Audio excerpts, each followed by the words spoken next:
I was driving in my car listening to the wrap-up show, and there was a lot of things said that I want to dispute. I want to address. Well, you know what's irritating me? This boys' night out. Yeah, me too. I'm not doing it. Oh, really? Yeah. Why? What, they got into that yesterday? You think it's irritating you? Why, what happened? What happened? What happened for you? And I'll tell you what happened for me. Well, it just seems weird that everybody's like, well, I want to go, and I want to go, and I'm like, what are we talking about here? I don't know. Dinner. It's a dinner. Like, you know what happened? Gary said to me, like, two things sort of happened at the same time. Gary said, hey, Beth's away. You want to go to dinner? It was very nice. Yeah. Very sincere. Said it to me off the air. I said, yeah, you know what? I said, that'll be fun. Maybe. I said, I gave him a day, maybe. But I said, I'm not even sure. I don't know.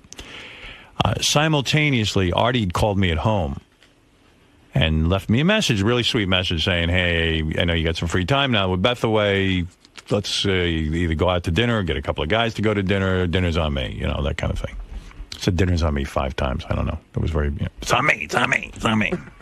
So, well, I know you are obsessed with making sure that you always pay, and I wanted to make sure, Whatever. So I thought about it. I said, hey, I haven't seen Artie in a long time socially. It would be kind of fun. And Gary, I always enjoy getting. I said, well, I'll mention to both these guys that we all had the same idea. Let's pick a night and go to dinner real early. I was thinking, honestly, me, you, Fred, and Gary. I thought it'd be a nice little... Yeah, nice little dinner. Yeah. No Benji? Well, yeah, that's the problem. Well, here's what's happening. If you listen to the wrap-up show, then it's like, Benji. Well, Benji's like, wait, no, I wasn't. I'm insulted. Wait, no, I know you never say that, but it's, all of a sudden we go, well. So Gary gets on the wrap-up show with that John Hine. Another troublemaker. Yeah, and they're trying to figure out, who should... And I didn't realize, Jason feels he should be at the dinner. Jason feels slighted. He's been waiting for an invite for 8 years or something. Well, he's in girls' night out. Yeah, and there's a weird thing that goes on, too. Like, Jason goes, Jason and Will are one person, like Sal and Richard are one person. They make They one come person. in a package. They come in a package. Jason and Will come in a package for some reason. I It don't should know be like why. the man with 2 heads. Chop off one of their heads and put it on the other guy's body. Then you So solve the Gary was problem. analyzing the levels, and Jason and Will are definitely in the same level because it's like they're one person. You go, and then Jason even said, well, if he's going to only invite one of us, invite me. Forget Will. Right. But meanwhile, you don't invite Jason if you don't invite Will. Right. And then it's the same with Sal and Richard. Sal and Richard are one person. They've made themselves into one person. You don't think of them as anything else because, like I was even saying to Beth, maybe we should have some people out to the house. We'll have, people from the show. Maybe and then I go, oh, but there's a problem. I go, I don't want Sal in the house because he's so fucking weird. I love Sal, but he's weird. And then Beth said to me, well, what's the problem? I go, well, then I can't have Richard. Right. Because, well, Richard what do you mean? loses out. I go, because Sal and Richard are the same. Right. Can I tell you how weird it could get? Right. But see, Jason and Will does not want to be one person. Right. Jason doesn't mind as much. Right. Sal and Richard, both of them want to be one person. They really do. Right. So John Hine had some people come In out. fact, Will and Jason don't even like each other.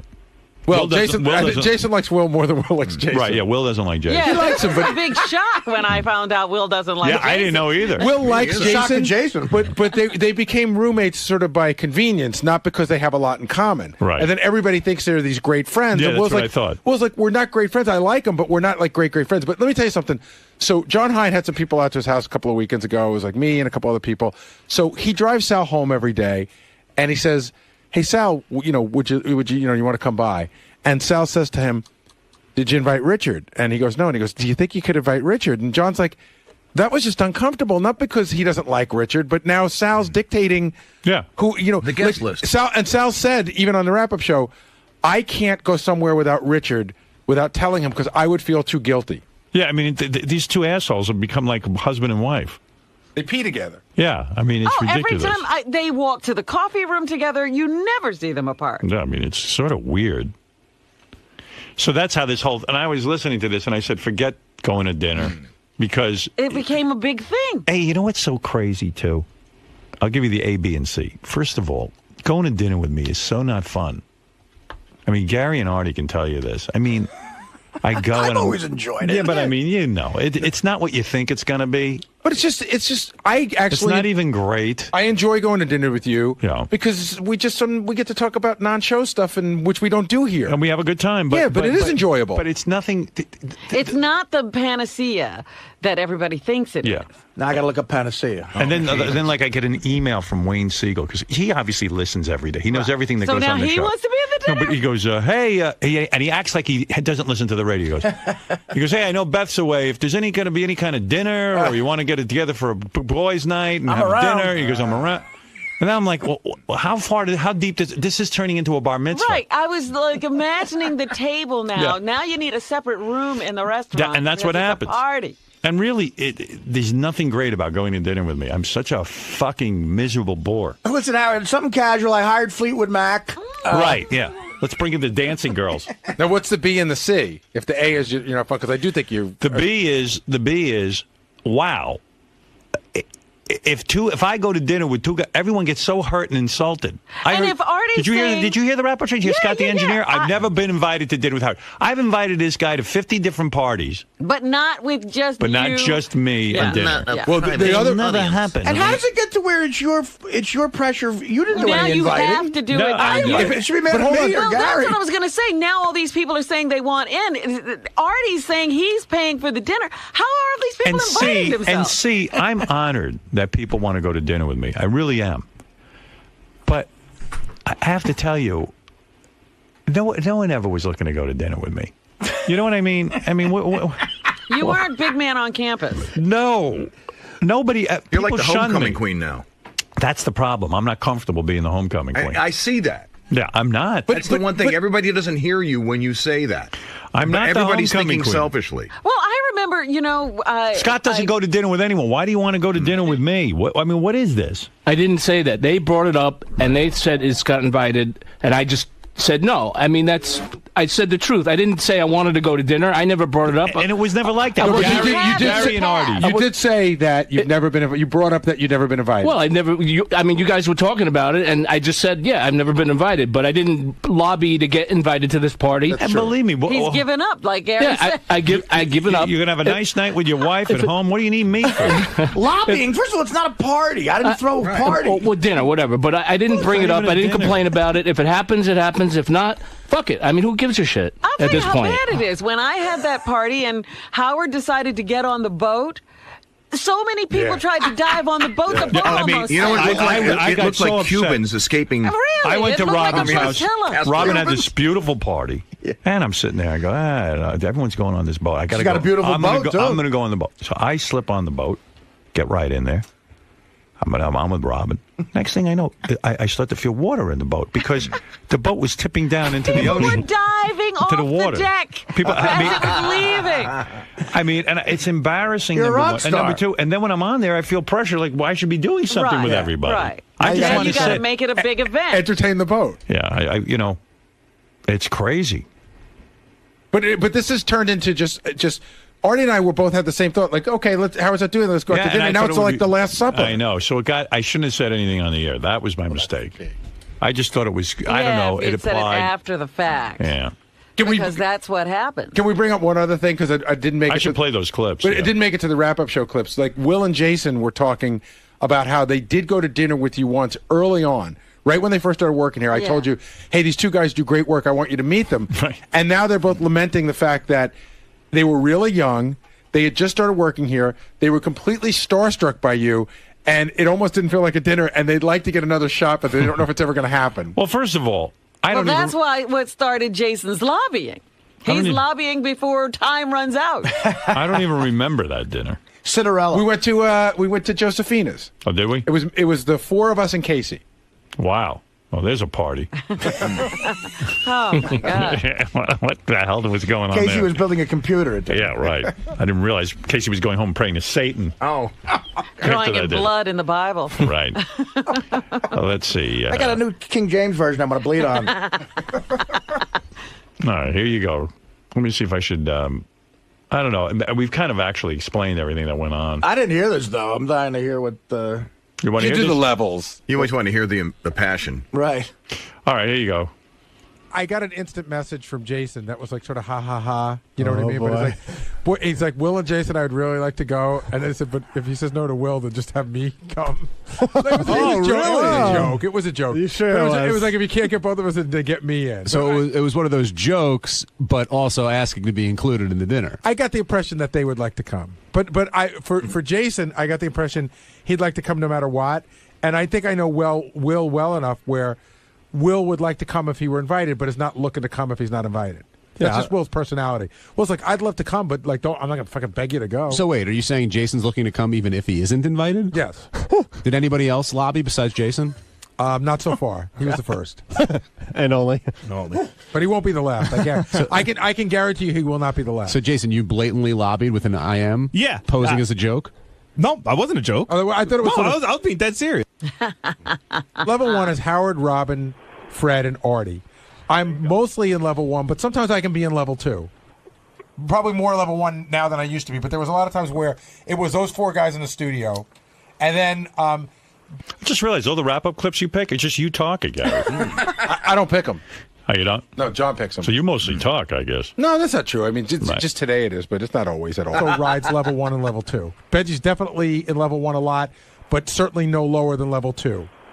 Level 2 is, I think, the guys in the office, which is John, Jason, Will, Sal and Richard. Well, see, but the thing at Sal and Richard is they're weird because not only are they connected, I think that Sal sometimes pulled down Richard's rating. You know what I mean? No. Well, he's right about He's that. absolutely right. He's right. That's a great analogy. Because I would invite Richard to things. There's a level 3, and Sal keeps Richard there. Yep. Sal's in no man's land. Howard, you can invite Richard. I have no problem with it, for real. I know you don't. I know you want me to be angry Richard about hasn't. it, But Richard hasn't. Hey, by the way, I want to defend Sal for once. Thank you. Sal. There you go. You got to hear this clip. This is Sal on the wrap-up show, okay? Mm-hmm. I ran into Sal in the hall yesterday, and honest to God, he was turning the corner. And I saw him, and I said, oh, there's Sal. I never get to talk to Sal. Let me talk to Sal. So I asked him a couple of questions, and we started talking. This is before the show started yesterday. And we had a conversation. I don't know, a 2-minute conversation. And then he was telling me he had seen the Leno show, and he had some thoughts about it, which were kind of interesting to me. So I go in the studio. It dropped a bombshell around here. People started accusing Sal of trying to kiss my ass, that Sal had waited and stalked me so that he could have time with me. This is what I mean right here. This is crazy. Everything that happens here is observed if it happens around you. Yes. This is what then analyzed. Yes. And Sal did nothing wrong. I'm telling you, I stopped Sal in the hall to talk to him. Sal had nothing to do with it. So you were kissing ass. Yeah, I actually was. I was kind of, I wanted to connect with Sal. And I tell you, listen to this part of the wrap-up show. What was so funny? After yesterday, Howard had to complain about the Jay Leno show. Well, guess who else had to complain about the Jay Leno show? To Howard. And so before the show today, Sal had to stop Howard. And that JD watches everything from that glass room of his. He's right next to me. He's consumed with this, too. Well, JD sits right outside my office, and he has a glass wall, so he watches everything. And had to just go into this long diatribe about everything that was wrong about the Leno show, and even like how bad his monologue is. You know, JD's right. First of all, Sal's usually not in the hallway, so Sal A had to be here on time today, and then B, he had to be in the hallway. Sal doesn't usually wait in the hallway. So you think Sal? Wait. So you think Sal planned this strike? You think he knew when Howard was walking down the hall, stepped out, and made sure that he stopped Howard in his tracks? Yes, I think that Sal watched it last night because Howard talked about it. I do agree with that. I think that he formulated on his last night on his way in this morning. I think he formulated an opinion. Sort of a discussion to have with Howard, and made sure he was there to have it with him. Brian, did he bounce that off you at all on your drive in? Yeah, he definitely did something like that. He ran it by me. He also said, it was like funny because I was like, why do you even bother watching him? All you're doing is giving him more publicity when you talk about it. And he goes, I don't know why I watch it. I guess I watch it because Howard told me to, and talked about watching it. So I want to, get his opinion about it. Well, Sal was totally, trying to defend himself. And I'm here to tell you that I'm the one who called Sal into the conversation. And Sal ran into me. He was completely on the other side of the building. You went looking for him? No, I didn't look for. No, he just happened to turn the corner. It was a total random meeting in the hall. All right. There was no setup. If he wanted to see me, he would stand outside his door. And the fact is, watched Entourage. Yeah. I mean, the fact is, I don't know why he's catching shit about him doing maybe some show research. It's a big subject Yeah, on it the was show. fine, Sal's yeah. a writer on the show. Right. Yeah, why wouldn't you try to check it out and have an opinion about it? I watched Entourage on HBO On Demand. Then I turned on Leno, and after 7 minutes, I rolled over. Then in the morning, I'm with Brian. Of course, it's a normal topic of conversation. Jay Leno comes up every day, so I discuss what I saw with Brian. We talk about a million subjects, but Brian, to say that I fabricated this or to test it out, no, he said I came across as testing it out. You know that's bullshit. Dude. It's, oh, come on. Come on. It's really not. Okay, so now I express my interest on a show that everybody has an opinion about. So, okay, everybody. answer- Just so, which all of a sudden now, me expressing an opinion turns into some sort of conspiracy that I'm going to get Howard in a corner in the hallway and kiss his ass. It's ridiculous. How many days That a week? is- Stop talking for a second. How many days a week do you stand outside your door Never. and wait for Howard to Never, come? He ever. never does. Why did you do it today? I didn't. I was walking down the hall and he was walking towards me. How convenient. So Gary was really busting his balls. But Everybody Sal, believed it. You know, it was a theory that everybody jumped on. Sal never, ever bothered. Sal is across the hall from me, and he sits in that room. He never bothers me in the morning. And I am telling you, he was walking in the hall. He was coming around the corner, and I stopped and spoke to him. Well, he certainly could have used your help yesterday. I know. Well, I heard this on the replay. Ralph, you're on the air. Yeah, I was listening to that. These guys sounded so fucking ridiculous. They sounded like a bunch of fucking jealous girls because Sal talked to you in the hall. They all were freaking out. Yeah, like they got some FaceTime. Sal got some FaceTime with you, and they were all fucking jealous. And I was interested in what Sal had to say. Actually, in that JD, one thing that drives me crazy with him, he sees me walk by every day, and I always bang on his glass and say hi to him, and he acts like he don't even say hello back to me. And meanwhile, he's watching everything I'm doing. Yeah, you're like TV to him. Yeah, he watches it. He was busy watching Sal and myself in this hallway. I should be in the hallway. You know what they say, JD? Yeah, who knew you were sitting there beating off going, I should be with Howard. I don't know. That wasn't it at all. It was how passionate Sal was sounding. He was having a conversation. Okay, I get that now. All right, God. calm down, guys. I apologize to Sal, and I don't know how to react whenever you just knock on my window. I wave to you. You wave back, you mutant. Well, I don't want to bother you. Bother me. I'm bothering you. Yeah, you can't, waving back would not be bothering him. Well, sometimes I'm actually doing JD something is so too. used to people shunning him. He's like Frankenstein. That's why he accidentally kills a girl down by the river. Of all the people to be in a glass office to be observed. Oh yeah. I love those tours. I understand JD is kind of awkward and stuff, but you would figure after like 8 years of talking, he would learn how to talk and stuff. He still can't Did you talk. hear the tape of him yesterday on the that wrap-up was show? great. I loved it. JD could not get out a sentence on the wrap-up show yesterday. Wait, I don't know. Listen to this. Listen, here's JD on the wrap-up show yesterday. You got to hear this. He's retarded. I don't know if he Fuck you. necessarily actually wants me there. He asked you point blank. But that's on the air. We'll see what happens off the air. Something happens. He doesn't talk to anybody off the air. Well, whatever. Well, okay. We'll see. I mean, it's still they don't even know when they're doing it. What's so. going to happen off the air? I'm not saying. I'm just. I don't know. I'm just saying. It's. He asked you on the air. If you're not there, he's going to go, "Where's JD?" And I'm going to go, "I don't know. He didn't take it seriously." Well, first of all, I have to be told. Listen, no plans have been made. So until that is done, if I get the plans known to me or something, then I'll go. I guess. What are you talking about? I said to JD this morning, I go, what happens to you on there? He goes, I get pressured because you're not allowed to have dead air, and it screws him up talking. I love when JD goes, listen. Right. Yeah. Because you're going to have to listen hard. JD's a pro, no dead air. So you hate when those tours come through because people introduce themselves to you, right? Like, that's the thing. You hate that. Well, it's just odd. It's just like, it's odd. I don't know them, and It's like, it's odd. It's like, why don't you get curtains? I don't know. I don't know them. That I know But that. I'm a guy and I tap on that glass and you get weird. No, I know, but sometimes I'm actually putting, trying to finish editing something or whatever. Right. Sometimes. Okay. Not now. But the speech thing, I figured, Ralph makes a good point. You think after 8 years being around us and you're pretty well accepted, I can understand maybe most of your life you were shunned. But gee whiz, that's a guy. I mean, you got damaged all over you when you talk like There's that. no chance if you played JD on the air 8 years ago and today. It's just I know. Here's JD talking about fancy restaurants because I guess he was commenting on fancy restaurants because we were talking about going out to dinner. Right. The problem I have with whenever I've eaten at nice restaurants is the portions. The portions seem very. I mean, they seem small, but after you eat it, you seem okay. But man, you look at like a little like strumpet or something, and it's like, and the fancy plates. Whatever. That's just me. So you're a quantity guy, not a quality guy? Is that what you're saying? No. I mean, I don't know. I mean, I seem like I should be, or not should be, but like when you're looking at the fancy food and it's less quantity, then I become quantity. But after I eat it, I become quality. I don't know what the fuck I'm saying anymore. He never finished a sentence. No, he really is that kid from that movie.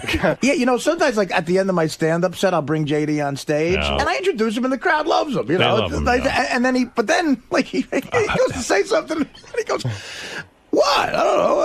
I can never. He introduces me sometimes, and every time, like, I just don't know what to say, and I haven't even came up with anything to say. And I but I do it now. It's been 2 years. Maybe you think of a little line. Well, I don't know. When the tour fancy plates. When the tour comes, what do you mean the plates intimidate you? What is that fancy plate? No, I mean they're just like squares or something. I don't. Square plates intimidate you? That throws you. No, but it's There's the a way. parallelogram on the plate. I don't know. I start thinking about What do you mean? science. I want to understand. What are you saying about plates in a restaurant? Just they're different. They're like a design. They're an actual like people put thought into what the plate looks like. Yeah, And what's wrong That with looks like a pharaoh. And you don't like it? I didn't say I don't like it. It's just different. You just said, the portions are small. I don't even know what I said yesterday. Yeah, well, The silverware. What did you mean with the portions were small, but then it's filling? Like, Well, like It looks small. Well, yeah, when you first look at say something that's a smaller portion.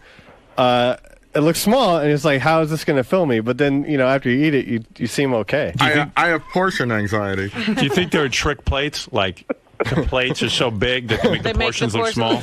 No, that could be true. It's like the mirror on your car. That could be it. I haven't thought about that. I don't know. The wrap-up show yesterday was really good. There was a lot going on, and then, but Sal made the best point I've ever heard him make, actually, about you, Robin. What did I do? Well, crazy.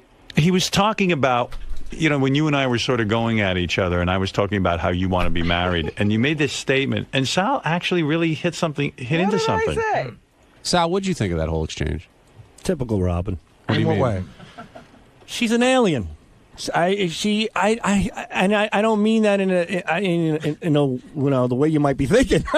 She's just not from this planet. I don't get her. I mean, she every day some wacky shit just comes out of her. The fact that you, as a human being, cannot. I mean, she can't find love. She can't attach herself to somebody. She always pushes men away. She wants to be with somebody, but not somebody she'll miss. What the fuck? I mean, that was key. You said, I want to be in love with somebody, but not with somebody I'm going to miss. I never said that. See, You did. people are Get the I said, tape. I'm not looking to be with somebody so I'll miss them if they leave. That's what I said. No. I said I wanted to be with somebody because I care about them. Robin, you know what love but is? I would always want somebody to pursue their dreams What is without love? fear That's not the of same thing. making me upset. That's not what I'm talking about. What is love to you? And don't start yelling. Tell me in a calm because voice. you won't listen to me. You're What? talking and not letting me tell you Okay. what I said. What is love? What is love? I want to know what love is. What is it? What's love got to do What with is it? your definition of love? I want to know. I don't have a definition of love. Yes, you do. I do Everyone not. does. How do you know when Here you're we in love go. with someone? Everyone does. I have to. Have you ever been in love? Yes. Okay. What was that experience It's a like? deep caring for someone. Okay. So you care for somebody. Yeah. This someone Okay. wasn't you. Now, you said you're open to the idea of marriage. Sure. Okay.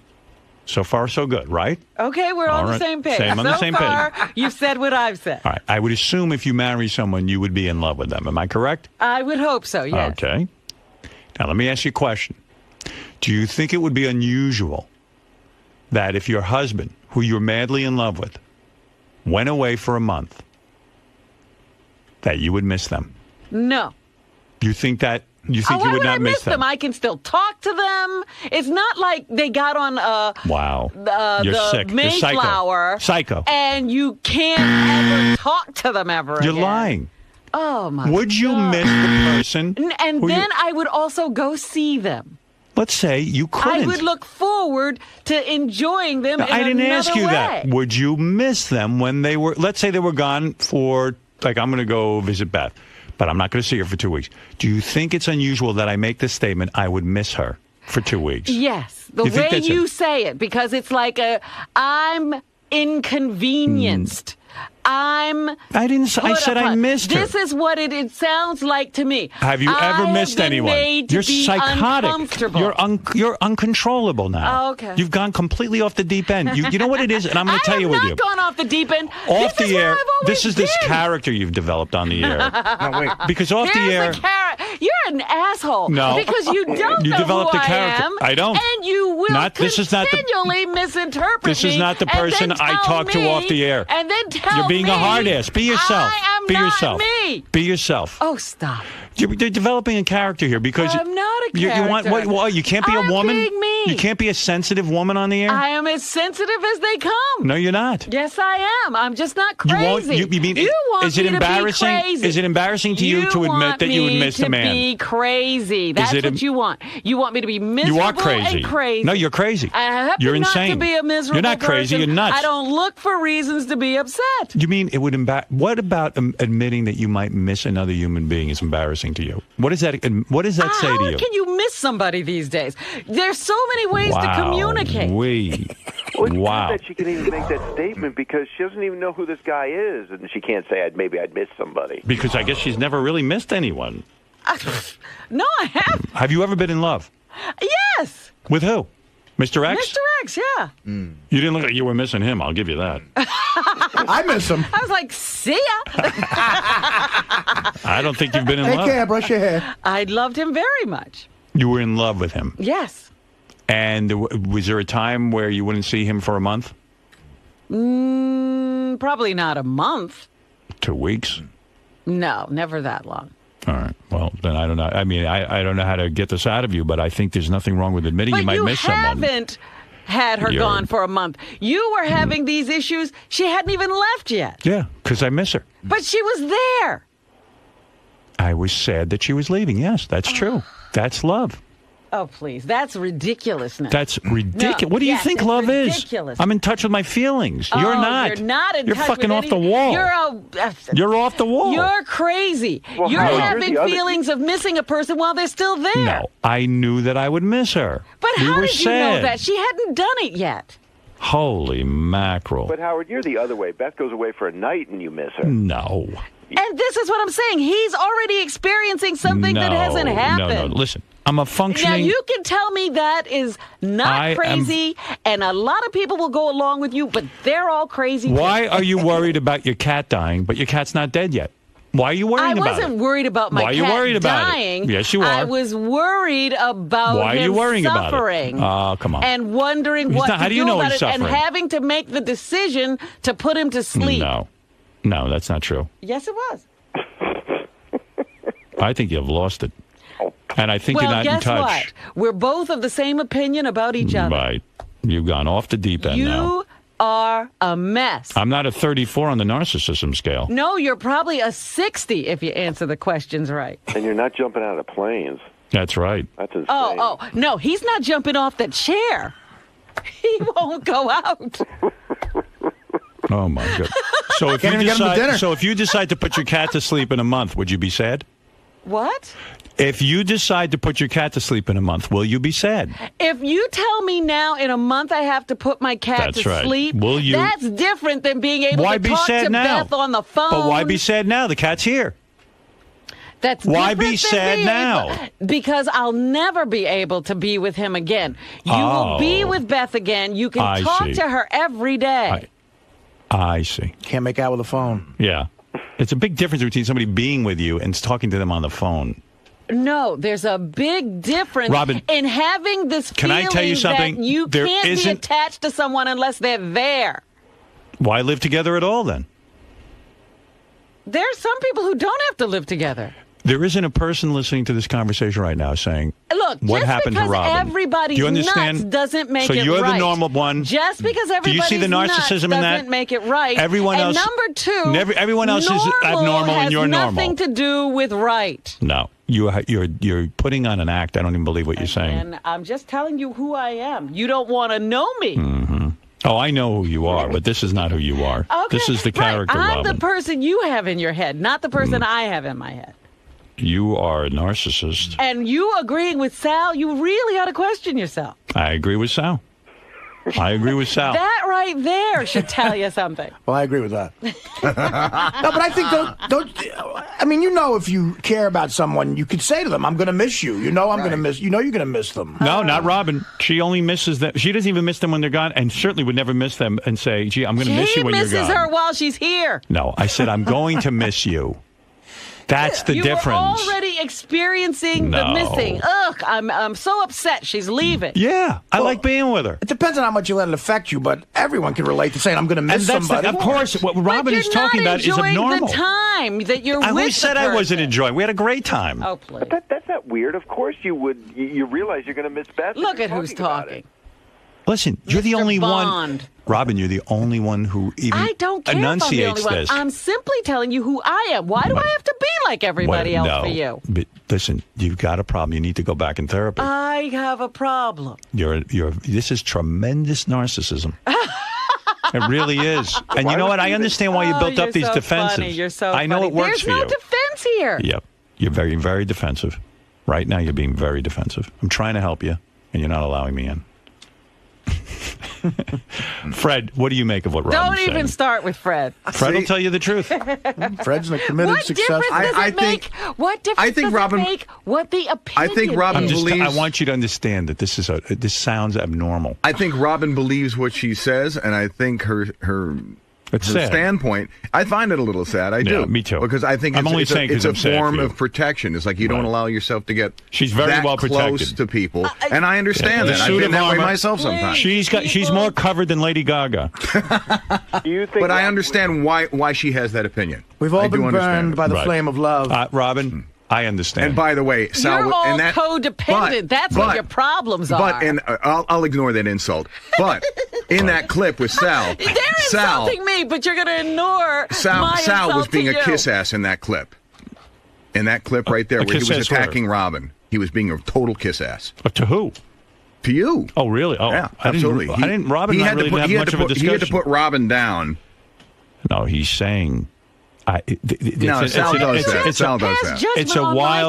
It's a wild statement when somebody says, "I certainly don't want to be in love with someone if that means I have to miss them." I didn't say that either. I said I wouldn't fall in love with someone so that I could miss them and make them uncomfortable about living their lives. How can you control missing someone? But that's part of the equation. Why would you want to control that? I mean, the definition of love. I think Beth loves the fact that I miss her. Just because somebody leaves doesn't mean they're ripped out of my heart.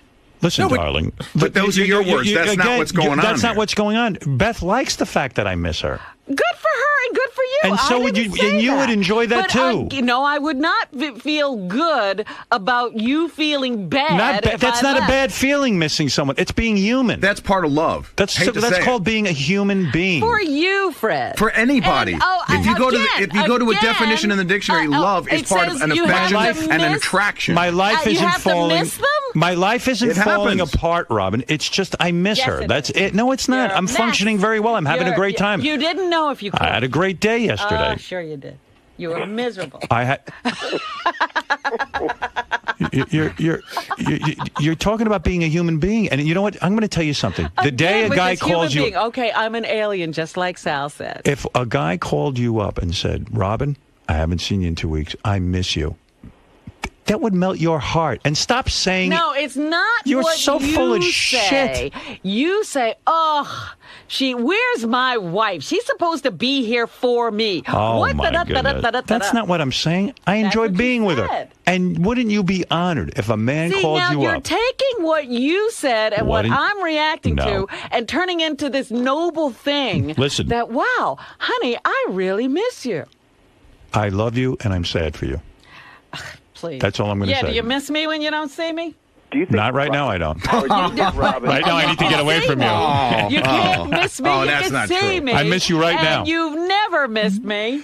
I do miss you, and you know I miss you. You never called and said, Robin, I miss you. You never left for a month. Yes, she did. When we were in Washington and we were broken up as a team. We were apart for And did you miss me? I missed you. I missed you every day. All right. But I never said anything. And you're in love with me. Do you think Robin could ever be married? No. Yeah, right. I wouldn't say that. Listen to you, Ralph. Could you? No. No. No, but you don't realize that. Now you're thinking about being I'm married. looking to learn something. You want to know not. something, Ralph? Robin could be married. I'm going to take that back. I'll tell you why. I agree with you. Because Robin off the air is a mush. A mush. She loves romance. She loves to be with her partner. I've seen her in action.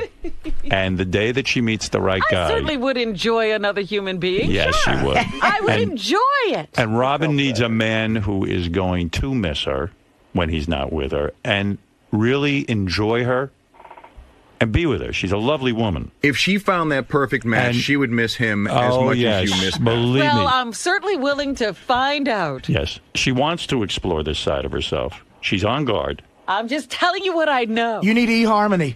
I know what I know about you, and I know the real you. All right, Howard. You know you're what? a There mush, are times that and I you're know a romantic. you better than you know yourself. No. And I agree. And maybe the same is occurring here. You're but a romantic. I don't know what you're talking about. You're a romantic, and you love romance, of course. Yes, you do. And you would melt. She would go gaga. If a man, Lady Gaga. You'd be like Lady Gaga. If a guy said to you, you'd have a bird's nest on.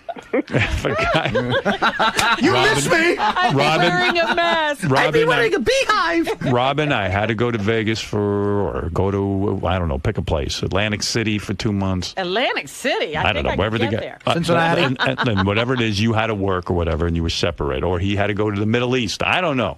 You're with some Arab. I don't know what you were. Hello, Osama. I can't pick it. I miss you lots. Right. And you go around about this guy. Is there some guy in Florida or something she's flying around for? What is this?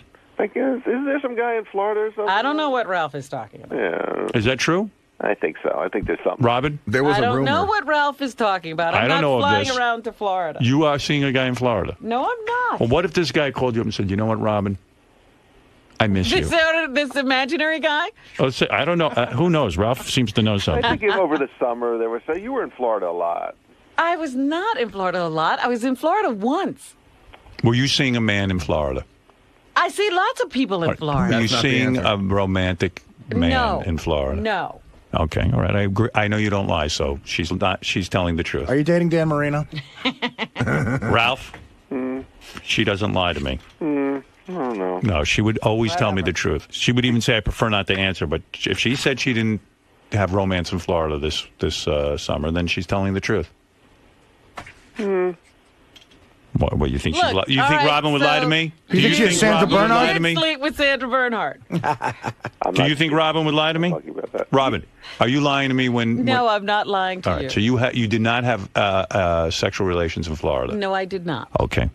Was there somebody in Georgia Florida you were seeing or interested in? I go to Florida because I like the state. Well, that's not answering the question. The state the Klan started in? Come on. So They got good taste. All right. So wow. I'm In just saying, states, anyway. Robin flies around the country to see men. Right. What? Because she misses him. Yeah. What did you say? Yeah, I said you fly around the country to see men. She loves romance, and she's a very, very soft-hearted person despite the on-air demeanor. And there's certain defenses everybody builds up, including myself. And her particular defense is the suit of armor that Robin wears every day. She tries to be tough. Is this tough guy thing. Good but let me Lord. tell you something. And this is an advice to all men who want to be with Robin. You shower this woman with the kind of attention I'm talking about, where you say, Robin, I love you, I miss you. Yeah. She will melt like and be yours forever. See, I can relate to that. I'm with a lot of women who actually need a shower. Right. When you were seeing Jim, they're on drugs, these girls. When you were seeing Jim and you were in the middle of that and hot and heavy, you didn't miss him when he went on the road and... No. No? That's what he did. Did you miss him? No. Okay. That's strange. All right. Poor Jim. I'm crestfallen. This is why I failed. All right, thank you, Ralph. All right, Mr. Smooth, you have the last word on this. I must take a break. I don't want to hear from Mr. Smooth. You do not? He's Mr. Smooth, Robin. I don't even know what Mr. Smooth is going to say. Got to know what he's talking about. I don't know what he's talking about. Robin doesn't want to hear from you. Why are you wasting your time with Robin? What? She doesn't know what. Why are you wasting your time with Robin? She doesn't know what it feels like to be in love. There's She nothing knows. wrong with you missing Beth. She's 2,000 miles away. That has nothing to do with her talking on the phone. Maybe just miss holding her in bed. Of course. No idea what the fuck she's talking about. She's way off. Again, all of you are crazy. You want to know something? The opposite has been true in my life, where my reaction to somebody, leave me, I wouldn't even acknowledge that I miss them, and I would behave. But that's a defensive mechanism. And I would behave in a strange. That's right. But that was my way of getting through it. acknowledge what you felt. And I'll tell That's you, what you're now saying. I'm acknowledging what I feel, and you're not acknowledging what I you feel. didn't say you weren't acknowledging what you Right. felt. I said what you felt was sad. Yes, I wasn't acknowledging it. You're right. Howard, you were right on point the other day when you said you knew you were in love when you want to lay back in bed with Beth after you had sex with her. All those other chicks you just want to get rid of, right? That's right. That's a fact. That's what happens. You wait Because all you like being with them. 3 o'clock in the morning, you're hightailing it out of there. When you're in love, you want to stay in bed with her the rest of the night. Absolutely. Mr. Smooth. Mr. Smooth. No wonder you don't want to speak to Mr. Smooth. I know. I'll tell you, the worst thing to go through is... The worst thing to go through is if you miss somebody and they have no recollection you even dated. That's happened to me many times. Oh, I've gone through that. Or they answered the phone. Sometimes many times I thought I was in a relationship with someone, and it turned out they didn't even know it. Honey, do you realize I'm your boyfriend? Because I've been telling people. Who are you? My first girlfriend that I called, the one I've had in the studio here? Yeah. Robin? Yeah. Like Robin, she had other men when she was, with me, and I said, you're my girlfriend. God. And she goes, oh, I'm so sorry, I didn't know. She goes, I didn't realize. I guess everybody treated her the same way. She said if I had, she goes, I didn't think of you as my boyfriend. I mean, I'm seeing other people. I mean, I don't know that she had sex with them, but she saw people. I miss the guy you're fucking too. You know how it feels. What? You were on the other end of the stick. You know. Absolutely. Many times. Artie's telling the truth. No, that in all seriousness, I've Many times missed a woman and they have no idea who you are. They're not even close to the same feeling. Right. Thank you. All right, Robin. Everyone agrees with me. Well, that's good for you. Doesn't mean it's right. Zolar, what do you think? Zolar. Mr. Look at Zolar. who we're having comment on. Zolar's a bright guy. Go ahead, Zolar.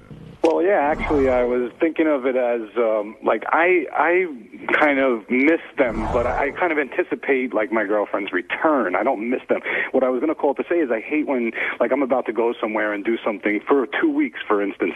Before I even go, I'm getting the guilt from her, oh, my God, you're going to leave me. I'm going to miss That's what I'm talking about. That's wrong. Well, that is wrong, but I don't do that. Yes, you were doing No. You totally are doing that, Howard. I mean, No. And that's what I was objecting to. Right, I knew see. that. I knew All that, right. Robin. All right, Thank you, Zolar. Zolar. You are brilliant. See? I told you I was smart. I Robin, tried to tell you that. Robin, you said that like other people have said he's brilliant. All right, Robin, good for you. You have your point of view. I don't buy it, but all right. That's your way of getting through life, and I respect that. All right. And I must take a break. I can't talk to you all morning about this. Look, let's never talk about it again. Fair enough. You don't want to hear the wrap-up show today, Rob? All right, we have Lisa G here with headlines. Lisa G is going to tell us what's going on in the Howard 100 newsroom. Come on in, Lisa. Lisa Glassberg takes shit at work. Lisa? Yes, hello. What do you have, hi? Well, I know you were agreed with me. No, she doesn't. Yes, I do. You think missing a person is bad? No, but it's how you're missing them. Robin is very independent. Let's say how you're missing them is, there's ways to missing people that's appropriate and inappropriate. Right. Okay. But what's the idea that you don't miss someone? I mean, have you ever heard a human being say they don't miss someone? Let me ask you something. I've gone to a restaurant, as Fred just said. He said, I've gone to a restaurant, he says, and there's Beck's beer. If it's not there, I miss it. I mean, I miss Beck's beer. Oh, my You've never God. missed someone? I have, yeah. You know what? Because you're human. And Robin misses people, but she doesn't want to admit it. I miss heroin. Right. Yeah. Okay. So you missed something. Can I tell you? All right, I will tell you. I miss people who have died because you can't contact them again. And then to a lesser degree. But if you're constantly in contact, what are you missing? First of all, you can contact being them. with that person, spending time with them. When you're no, with you're them. Even when you're on the phone, you're with them. Not with. That's not being with someone. That's checking in. Again, that's this neediness of yours. No. This, like they got to be there in the flesh. Oh, my God. You know how long it took me in therapy to admit that I miss someone? That this is a major accomplishment for me? And that you... I tell you, that doctor's steering you in the wrong way. No. This is what he's doing. It's a very good He's thing. turning your fig! I'm enjoying actually feeling human and valuing someone and thinking that they're more important than someone else, that placing them above others. I think that all the time. I don't have problems with thinking somebody's more important. No, this is bullshit. Now, maybe Lisa's never been in love either, because the two of you... It's highly unlikely. The two of you are very similar in many ways. She loves two things, violins and cookies. Yeah, you should start a support group. A support group of what? I miss my cat. We don't need support. You miss your cat? Oh, that's terrible. Why would you miss a cat? Is the cat alive? Easy, Larry King. Because I love it. And right. In other words, your cat is home, but now you're at work, you're missing the cat. When I go on vacation, I miss my cat. Sure, of course, that's normal. Yeah. That's called being a human being. And Robin has the same feelings. She's, for some reason, created a persona. What you're calling missing a person and what I would call missing a person are two different things. No, they're not different. Yes, they are. In the way that Lisa can miss her cat, because she loves the cat. I don't miss the cat like that. I notice that the cat's not there. You notice that the cat's not there. So it's like a couch. I feel sad for you. That's all. Don't feel sad for me. I'm so. Who needs your pity? You don't know that it's sad that you can't feel. I'm not. You can't feel attached to anyone. Be sad. How sad is that? I'll only be sad for me if I get sad. The struggle you put up to admit you're human. I am not human. Boy, obviously. Oh boy! No wonder that therapist quit the business. Well, I'm not. You know why a therapist left the business? Well, your piano teacher committed suicide. That's right. You know why? Because I was horrible at playing the piano. So, and you, at least this woman had the good sense to just go. You drove that woman batty. She said, "There's no way. I can't even get her to be human." Not another 34 and 12. She got her down to a 34. I do a 34 under protest. She's at 100. I don't feel sorry for Robin not missing anybody because she does miss somebody. Of course. She does. Yeah, she does. I know, but it's just sad that she has to put this persona on. I don't have a persona again. Well, it's a protection. I don't want to talk to you anymore because if I can't say what I feel, I got to. You know what? You don't feel that way. I'll end this right now. You don't feel that way. You're absolutely right, Howard. Thank you. I miss someone every day. Not every day. And I'm miserable. I didn't say you were miserable. It's human to miss someone, Robin. I can't get out of bed sometimes. Lisa, do you miss your cat today? Even though you saw your cat this morning, do you miss the cat? A little bit. All right, so that's what we're talking about. Robin won't admit that. I have a question for Lisa. I have cats ask me if I'm missing them. Well, of course not. You're Robin. You're a robot. I feel guilty about that. It's like, oh, my God, I can't believe Why feel guilty? That's human. I know. It's called being human. And Robin is human, and she misses things and people and cats. But she doesn't want to look at it. It's too painful to her. But why, I don't know. I don't know what happened. Lisa, it's human. Again, I'm not a psychiatrist. I'm not in pain. Well, I didn't say it's not necessarily and it wouldn't be painful if I did feel that. Oh my God in heaven. What's wrong with you? Why are you struggling so much? Why does this bother you so much? Almighty. What is your thing about this? Because I suffer from the same thing. It took me a lot of therapy to miss someone. This is a thing for you. I'm sad for you. If you keep saying your protection makes me sad. If you keep saying that, sorry. That's what irritates me I see the sadness in this. It's for you. It would be sad. Don't feel bad for me. There's no reason to feel bad for me. Do you remember the show Star Trek? I'll leave you with this thought. Do you remember the show Star Trek? Don't leave me with an answer yes or no. Do you remember? Do you remember the show Star Trek? Do I? Let's see. Right. I miss it actually. And remember how funny it was, the Vulcan Society, because remember they were logical. Right. Remember the Vulcans tried to eliminate all emotion. Remember that? They did. You know why that was interesting to us as human beings in terms of a plot to a story? Because you can't eliminate emotion. And you're trying, and I understand. I have not eliminated emotion. All right. I have emotions. I just don't have your emotions. You're not 100% Vulcan. Not yet, Robin. There's still some humanity in there. You weren't raised on Vulcan. Stop it. I revel in the fact that you're chic at every age. I just agreed with you. Why are we still having this conversation? Right. No, you didn't agree with me. I'm devastated. I miss everything. Good. Well, then you're sick because you shouldn't miss everything. I miss it all. Sal, look when you started, man. Everyone turned on Robin. I didn't start anything. Robin started it. I mean, that's her. I just brought it to the forefront. I was the one who had the balls to say it because everybody here is a bunch of ass kissers. You know, they all walk on eggshells. A bunch of wusses. No, what do you really feel? That she can't find love? Look, she can find anything she wants. You know what I mean? She can find planes to jump out of. She can find race cars. She can find all that stuff. I'm not saying that she can find love. I'm saying that she prefers not to find love. Why? She doesn't have to. She doesn't have to. Look at all the women in life, a good majority of women. What do they have? They have somebody that will provide them shelter, security, money. Robin has the ability to do that all on her own. She's completely self-sufficient. She doesn't need all that shit. So, you know, if you really think about it, what's love? The only thing you really love are your children. You don't really love somebody you're with. I mean, you do in the beginning, but afterwards, it's like a Jekyll and Hyde syndrome. You don't love somebody anymore. You're stuck with somebody. It's like having a roommate you can't get rid of. So there's no real love. So Robin has the ability to buy love. You know, she can get love whenever she wants because she's in that position. Now, if Robin was a cashier, let's say at the dollar store in Hoboken, I can almost bet that she would find love. Do you know what I mean? Yeah. Ask some Spanish broad who's working at the Sizzler washing dishes. She looking for love? You bet your sweet ass she's looking for love. You know, but the definition of love to some people are different than others. So, Lisa, being the only other female on the staff, what do you think about this whole conversation about love and missing people? I think they're really ganging up on Robin, and she is who she is. If that's the way she feels, then that's who she is. You can't make someone something they're not.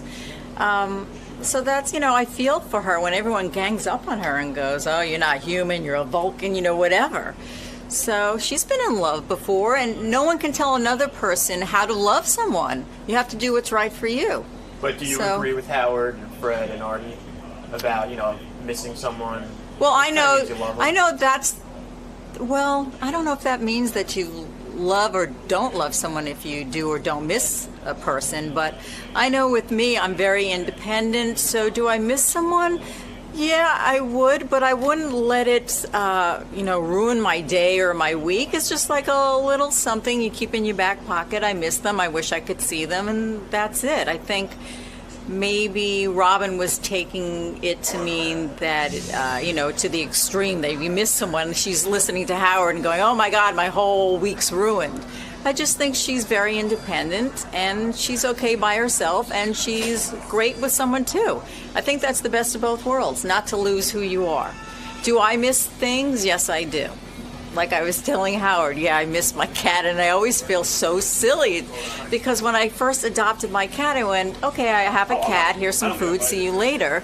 And I ended up really missing him, and I felt so weird about it, but now I really enjoy the fact that I care for something and I love him and I miss him. It's just a part of who I am, but I can't tell someone else how to behave. So, good for Robin. I'm her biggest fan, so it's all good. Everyone in there was pretty much against you on, like the definition of love, and because they're saying if you miss someone, you love them. What would you? Is that how they know? They can't know unless they're in pain. See, that's my contention, that love shouldn't cause you pain. And they're all looking for pain to figure out if they're in love. So how do you know? Because you care about the person. You like being with them. But you don't have to be in pain just because they leave you. So you think all of them have just like... I think they have perception? problems. I think they have problems. They don't want to face them. They're little whiny babies, and they're codependent, and they don't want to deal with themselves. And what do you think of Sal's comments? I told Sal that he can go to hell.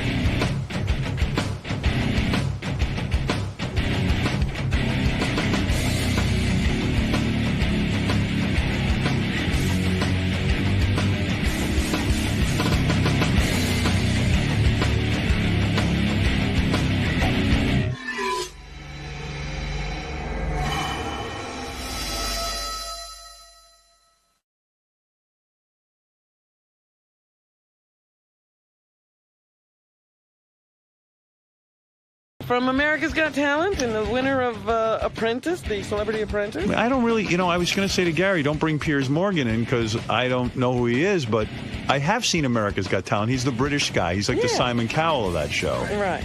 And there was an article in the paper yesterday that convinced me I should have Piers Morgan on because they say that show is better than American Idol and that it really is the true competition and talent contest that America's been waiting for. Really? They gave it a great review.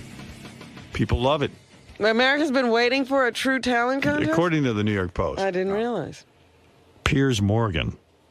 I don't really know Piers' work, but he is like a Simon Cowell. And people but enjoy on it. Apprentice, he was a real dick, apparently. Yeah, People couldn't stand him. But he won. Yeah.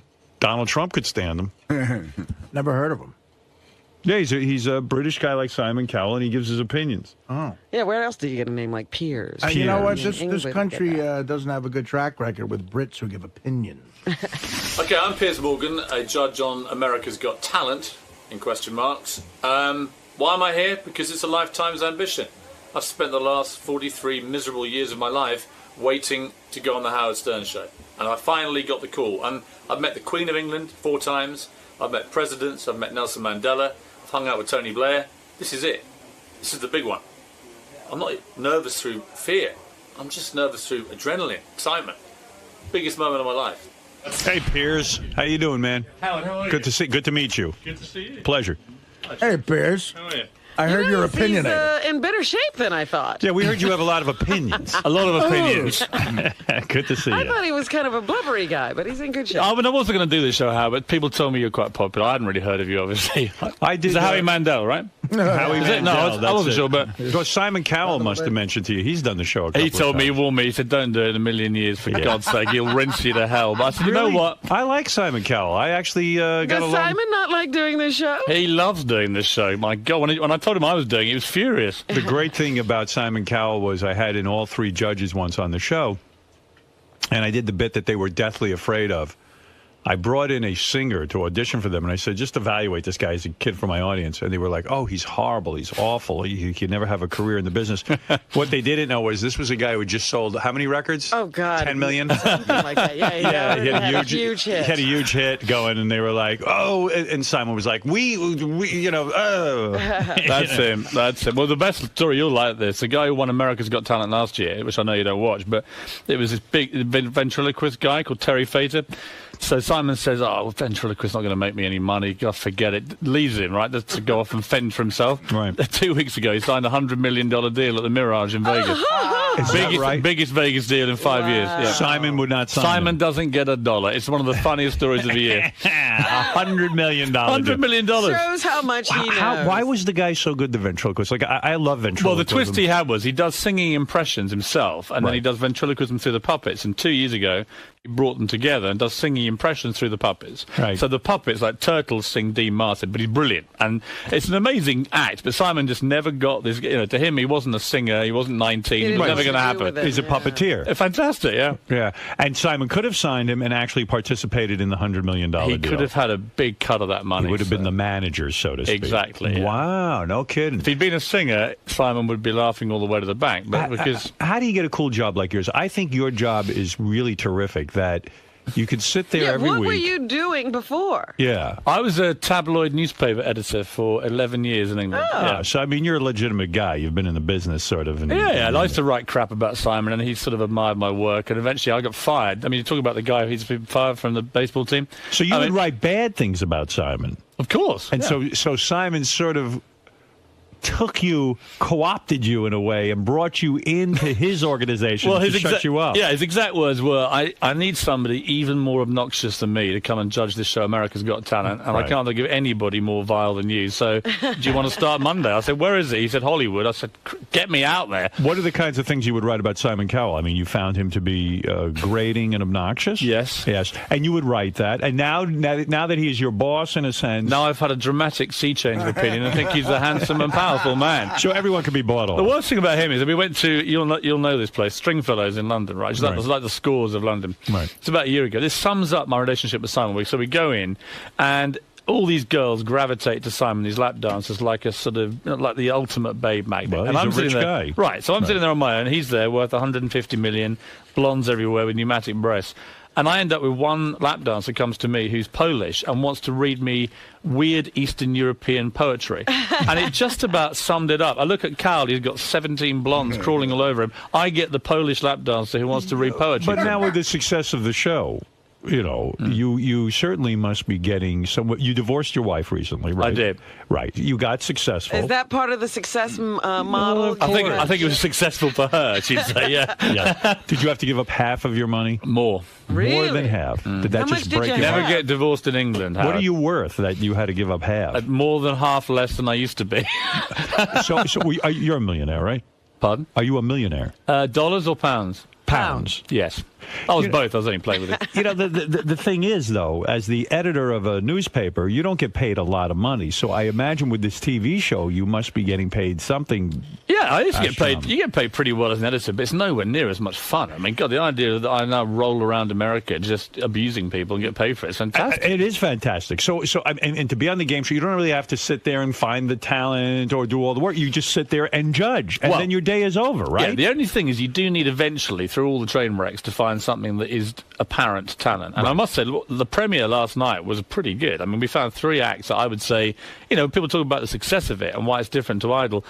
You don't get a show where you have the range of madness and then talent that we had last night. Someone said in the paper yesterday, the reason your show is better than American Idol is because you, first of all, don't have an age limit. That was the key. Yes. That anyone could enter. Any age, any talent. And they said any talent. Right. That's we the beauty part. That is not just singers. We had a guy. A ventriloquist could not win American Idol at a certain age. He's not even getting We had a guy, I think it was Chicago, came and said, he's a 7'2" giant called George. So we said, okay, what's your talent, George? And he says, right, what I'm going to do, I'm going to drink milk through a large straw through my nose and wrap it around my body. Okay, and there's a twist, he said. He's enormous, this bloke. And the twist was a load of explosives he'd secretly strapped around his stomach began firing off as he drank this milk through his nose. Right. And at the end of it, there was just this sort of stunned silence. Right. And I thought then, I'm a perfect judge for this because I'm probably the only person in the world who could claim to be an expert at giants drinking milk through the nose while blowing themselves up. But can you judge that? I mean, can anybody? But what did you say about the guy? Did you say, well, I can't see this sustaining itself, or did you allow him in the competition? I used the only phrase I could, which was I've genuinely never seen anything like that before in my life. What does that mean? Does he get to go on and compete? Or? Well, I don't want to ruin the fun, but he was actually a very clever actor. He was the kind of guy you'd see at the back of a circus in one of those cages doing weird things. And that's interesting, a geek show. So the fact of the matter is that guy could go on and win, couldn't he? Yeah, you know why? Because he's entertaining. And he could do something like that every week. The thing I love about this show compared to the singing shows, you've got to be the best singer, right? The dance shows, you've got to be the best dancer. Our one, you've just got to be incredibly entertaining. Doesn't matter what you do. I don't care, but if you're boring, you're going. How did you go home? Is there an audience vote component to it? Oh, this is the best thing about it. Okay. The audience for this year, we went to these big theatres around America, and there was it was like a Roman amphitheatre. Right. And they were able to chant, off, off, off. I mean, it was brutal out there. Absolutely brutal. They say that's the other strong thing about the show, the chanting, and the audience is really amped up. It was electrifying. And it's electrifying bad for the bad ones and great for the good ones. And you get this emotional roller coaster goes on in the auditions, which is unlike any other show. I mean, it's a weird thing to be involved in. I will start watching it. Sharon Osbourne's on. I used to have Sharon on my show. Sharon loves you. I used to have Sharon on my show way before America even knew who she was. Right. She was very heavy at the time before she had her stomach stapled, and she used to come on and rip people a new a-hole constantly. Oh, she was a good fighter. She was a real good fighter. And I got to tell you something. You know, to see her sitting in that position, it's like, wow, you know, we were right. She is good. She's good on television. She is hilarious. People used to say to me, why do you have her on? No one knows who she is. I said, she's good. Yeah, she does a lot of stuff now. But what about David Hasselhoff? Yeah, now you don't like him, right? He's just a tool, isn't he? Yeah. You know what I mean? Do you say that to him? Of course. I wake up in the morning, go to the office and say, David, how are you, tool? Why and is he a tool? Don't call me a tool, you tabloid wanker. Why is he a tool, that's how our day though? starts. But why is he a tool? Oh, he's all right. David's quite funny. I mean, he can be funny. Right, don't get me wrong. Is he funny because he is not in on the joke? Are we laughing at him? We're laughing at him. I think he pretends to get the joke. So he'll go, don't hassle the half, and he'll wear the T-shirts and all this sort of thing. But secretly, he's not laughing. Does he spend most of his time talking about himself? Yes. He does? Yes. And so it's an enormous ego, and maybe it's not justified. I mean, it was Baywatch. The guy had a huge career, made a lot of money. Yeah. But he did all of these things that I guess people laugh at. He does weird things. It's like on one of the shows, you've got to have continuity. You've got to wear the same clothes for a day. Right. Otherwise, you know, in TV, it looks a bit weird. You turn up in one suit, you end the show in a different one. So one day, he wore the same gear all day, but at half-time, he disappeared for an hour and came back. He'd had a spray tan. So his face had gone a different orange. And it's like, Dave, do you forget it's his one show today? So when you watch it on telly, it'll be like, wow, David Hasselhoff just got a suntan halfway through the show. And there's no explanation. He went, God, I didn't think of that, man. But he's funny. I mean, I tell people, they say, come on, is he really funny? I said, look, it was a day when he came in, and I said to him, I've had a ticket to the Playboy Mansion Midsummer Night's Dream party. I said, it's fantastic. And he went, my God, man, it's the greatest show ever. He said, chicks are going to love you, man. And I said, well, yeah, but unfortunately, my girlfriend's here, and I've got to take my girlfriend. And he went, what? And with that, another act came on, and I could see him pondering the enormity of this crime that I was committing. Right. And eventually, at the end of the act, he said, God, man, do you not know the golden rule of the Playboy Mansion? Yeah. You never take sand to the beach. Right. There you go. And that was funny, right? And I was like laughing, saying, that's a genuinely funny line. Well, you know what? I happen to agree with him. Yeah, he's right. What the hell are you doing bringing your girlfriend to the Playboy? Well, there was a moment about 2 o'clock in the morning in the grotto, and I totally agree with him. But anyway. I remember when I first heard that line 80 years ago. Is it that old? Yeah, it's very old. So what is it like when now you're having success on American television, you're getting well known, you're no longer just a newspaper editor, you go home and you announce to your wife, look, honey, you're out the door. It was more a case of that happened 9 years ago. So. Oh, did it really? Oh, yeah. So this is before you were well known. Oh, yeah. Well, I was well known in Britain, but as a nasty tabloid editor, so I've always been pretty well reviled around the world. There's no problem. And do you have the hot girlfriend now? I mean, very hot girlfriend. Where did you meet this broad? She's a journalist. Yes. Yeah, if you're going to dance with the devil, really, it's just easier. Newspaper or television? Newspapers. The TV ones. I mean, like you look at these chicks on Fox News. One has better legs and body than the next. Well, I've told her she's my pre-fame girlfriend. Right. Apparently, you have to get one of these in Hollywood now. My agent said that you need a pre-fame girlfriend and a really hot one when you really make it. So I said she's got about 6 months, but if it all goes wrong, I'll probably go back crawling to her. So your new job, really what you're saying to me is it's not as simple as it looks. In other words, yes, you give your opinion, but you really do at the end of the day have to have an educated sort of opinion, and you've got to come up with the goods. You've got to really understand what talent is. Well, I think you just have to understand. I mean, Simon Cowell is a populist genius. Right. He can watch any kind of... I do Britain's Got Talent with him. We're both judges. And his instinct for watching an act after 10 seconds and saying, is this going to work for the public is incredible. Right. When I judge it, I tend to do two things. One, you don't want to put just through all the acts that have just got great talent and leave it there. You've got to have entertaining people as well for the semi-finals. But ultimately, you've got to have a final where someone can win and America goes, wow. That was real talent. Right.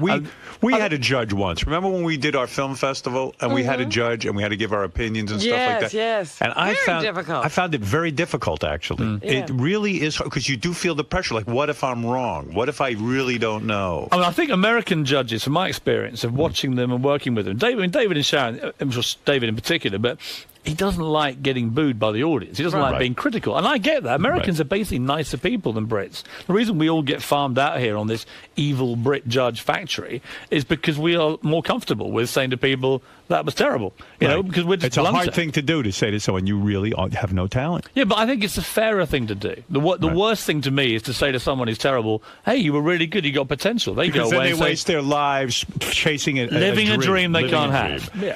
Yeah. You did The Apprentice. I did. That was fun?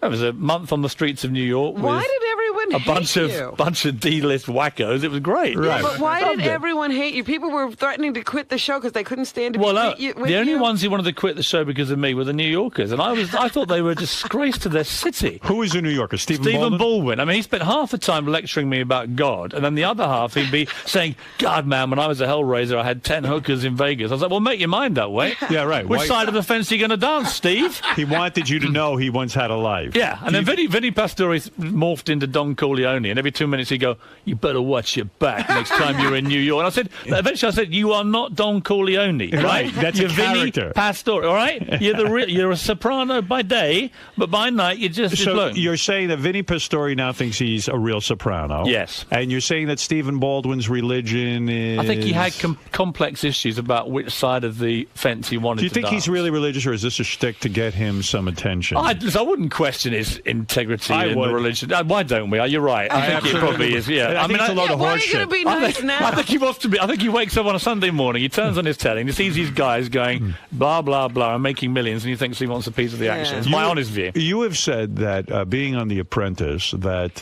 Ivanka, the daughter, Donald's daughter, is so beautiful that you almost couldn't concentrate on being on the show. I couldn't. She was dazzling. Stunning. What a catch, huh? Oh, my God. And single, someone told me, right? Yeah. Yes. I mean, that could be my next reality TV show. Did you put the moves on her at all? Tried everything, but she was batting me away firmly. Would you consider dating her? Is she too young for you? Ivanka, if she begged me, but she'd have to beg. How old a girl are we talking about? Is she 20-something, right? I think she's like mid-20s. How old a guy are you, may I ask? I'm 43, but I look younger, right? So would you date a girl in her mid-20s?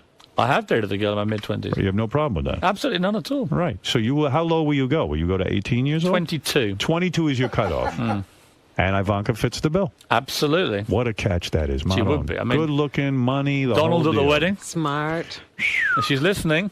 Actually, the funniest moment in The Apprentice involved you. You probably don't even know this, but eventually I was going on at Baldwin. We had to get a charity auction going and get people helping and everything else. And I was getting Simon Cowell, the Duchess of York, Andrew Lloyd Webber, all these people. Bang, bang, bang, bang, bang. Nothing from Baldwin. So we went out one night to go and sell tickets to the auction. Didn't sell a ticket, having trawled the clubs for 3 weeks. I said, it's your town. Surely you can find one person you know will buy a ticket. Anyway, eventually he said, okay, I know what we're going to do. We're going to get some publicity on Howard Stern. He's an old friend. He'll take me on. Blah, blah. So we set up this thing downstairs with your guys, and we're waiting there with the cameras, and I know what's going to happen. And as the seconds tick by and the minutes go by, and Stephen's just praying you call him, right? He's just praying. Please, Howard. I blew him off. Save my career. And at the last minute, it was like, something's just come up. And he just sat there staring into space. And I was like, so you're only... Cool. The only contact you said you had in New York just blew up on you. Oh, man. I blew him. Waste That's great. of space. I had no idea I did that. And you brought me so much pleasure, Howard. Now you know a lot of people from being an editor at a newspaper and all this stuff. The story goes that you are the man responsible for introducing Paul McCartney to Heather Mills. It's completely true. Do you feel bad about that? How did you know Heather Mills? I was editor of the Daily Mirror, one of the big tabloids in England, and we had an event called the Pride of Britain Awards in 1999. And it was like a sort of saluting of ordinary people with big stars, presenting them heroic awards and so on. And Heather Mills came and made a speech, and Paul McCartney hadn't appeared in public since Linda died about a year before. And he turned up halfway through the lunch, sits next to me, and it's like an amazing moment. Everyone goes crazy. Heather Mills gets up and makes this inspiring speech about landmines and so on. And you actually see, it's a video clip where Paul McCartney nudges me with his elbow and he says, who's this? And to my utter undying shame as a Beatles fan, I tell him, this girl's great and she's this and she's a vegetarian and she's got long blonde hair. And, you do the maths. And afterwards they met and they got on really well. Were you surprised that he was attracted to a girl with one leg? Seriously. I'm very shallow. That's a tough one. Did she know? Do you know, in all honesty, yes. Yeah. I'm with you on that. I find it a bit weird. But did he know at that time that she had one leg? I don't know at the time. I don't know about that. I do know that he knew that he thought she was quite a nice person and not the greedy, grasping little gold-digging hoe that she turned out to be. So I would like to publicly apologise to Paul McCartney because Have you seen him since? Yeah, I keep apologising. He keeps reassuring me and sort of comforting me and saying, "Don't worry, man." I said, "Look, I saw his daughter last week and she just shook her head at me and said, why? Why us? Why did you choose our family?" Right. Stella McCartney hated. Stella's very cool But guy. She hated her. Yeah, and she said, "Dad, what the hell are you doing with this woman?" And of course, the more we found out about Heather, the worse it got. And the good news, though, from your point of view, is that she's decided she's so hated in Britain. She's the most hated woman in British history now after skinning him for $50 million.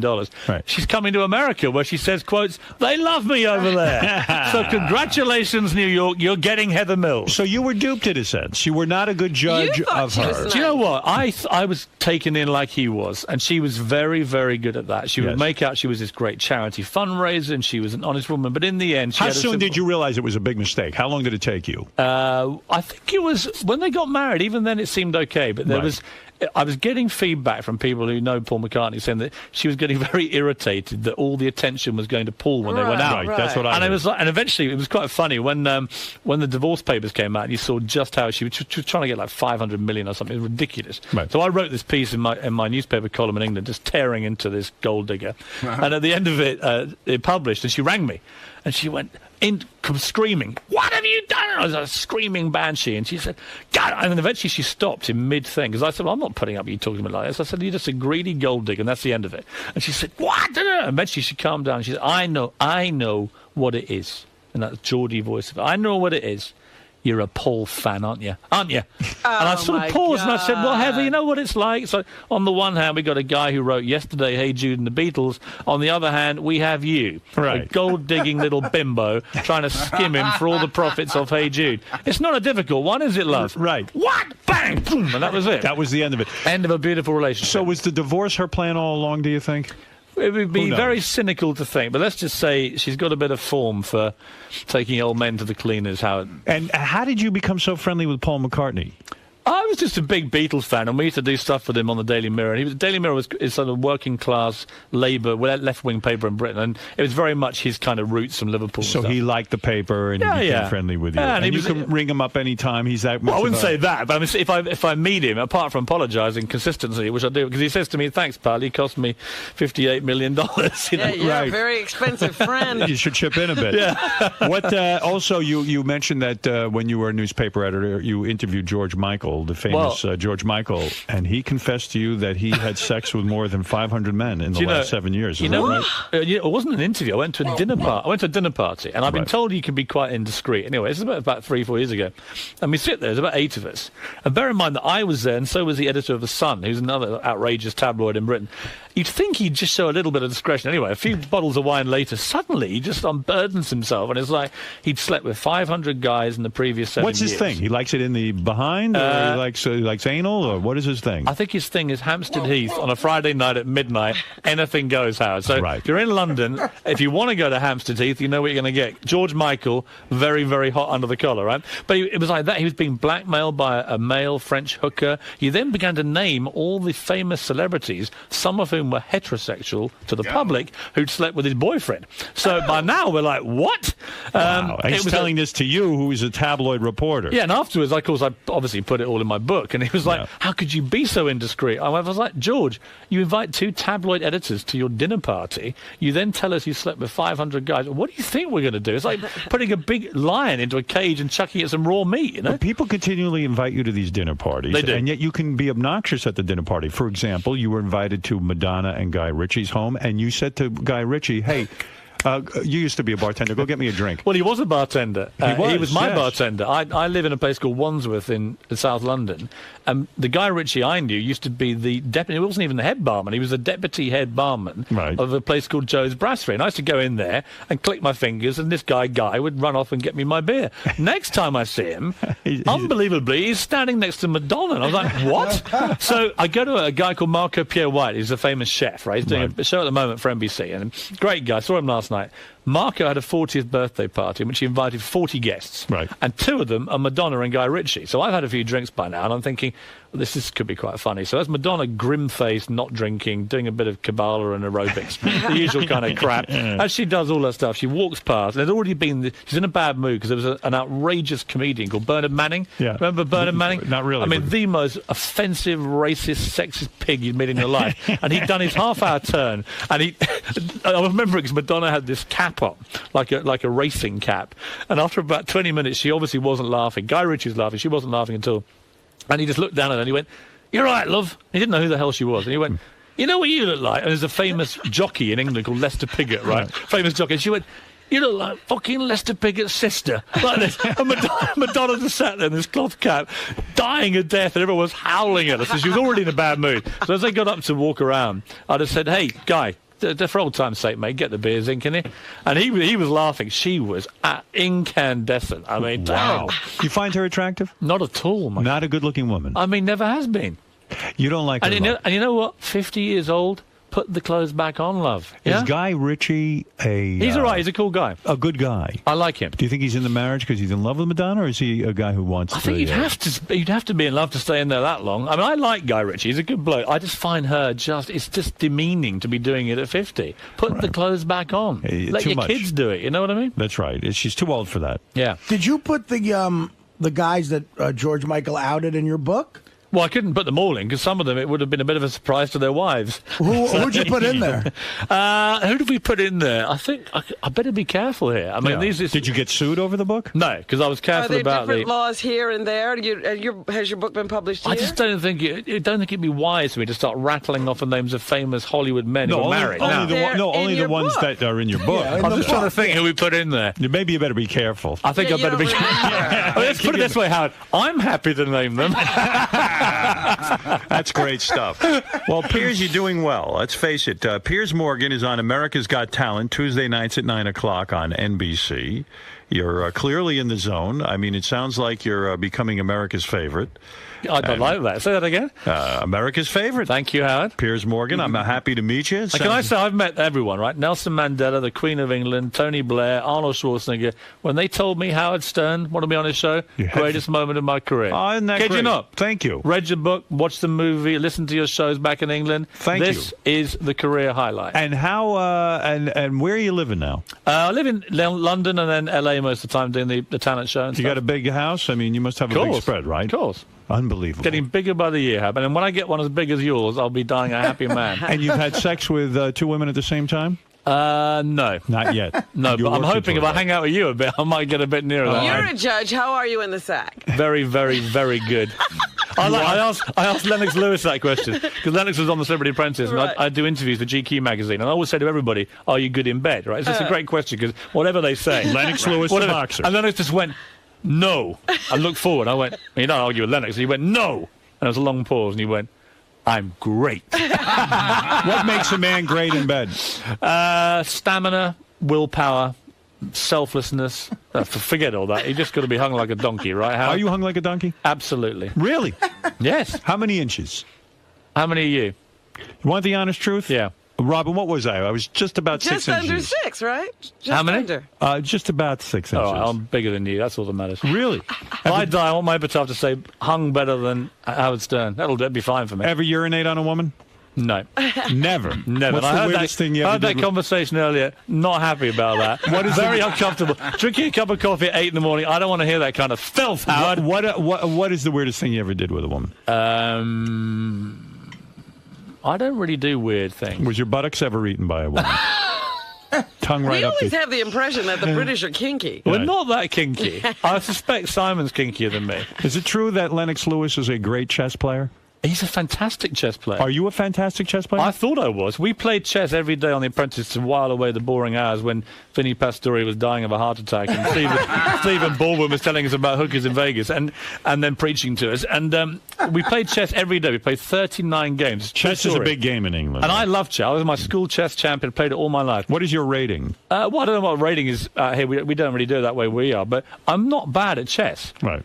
Lennox beat me 38 times out of 39. Wow. And what he did to make it worse... You must have been shocked because he's a boxer. I mean, exactly. And he says his mum taught him, and his mum's better than he is. But the great thing about Lennox is he couldn't stop showboating. So just before he made the crucial move to beat me, he'd stand up and then very slowly walk around the room like a kind of funeral march. What a dick. And it was like, so I would be thinking, I've got him, I've got the bastard, right? I'm in here, bang. Went in to get it, and suddenly he'd get up, and I'd go, oh, not again, where's he going? And this slow walk around the room. I mean, terrible gloating. Would you play the game with time controls, or there were no time controls? Well, we had days to spare, so there was no time control. But he plays chess like he boxed. So he's very, very cunning. He's very quick with a jab. Boom, boom, boom, boom. And before you know it, you're just all over the place. Really? He's a fantastic chess player. I mean, he would be able to give any serious chess player a game. Do you ever play chess on the internet?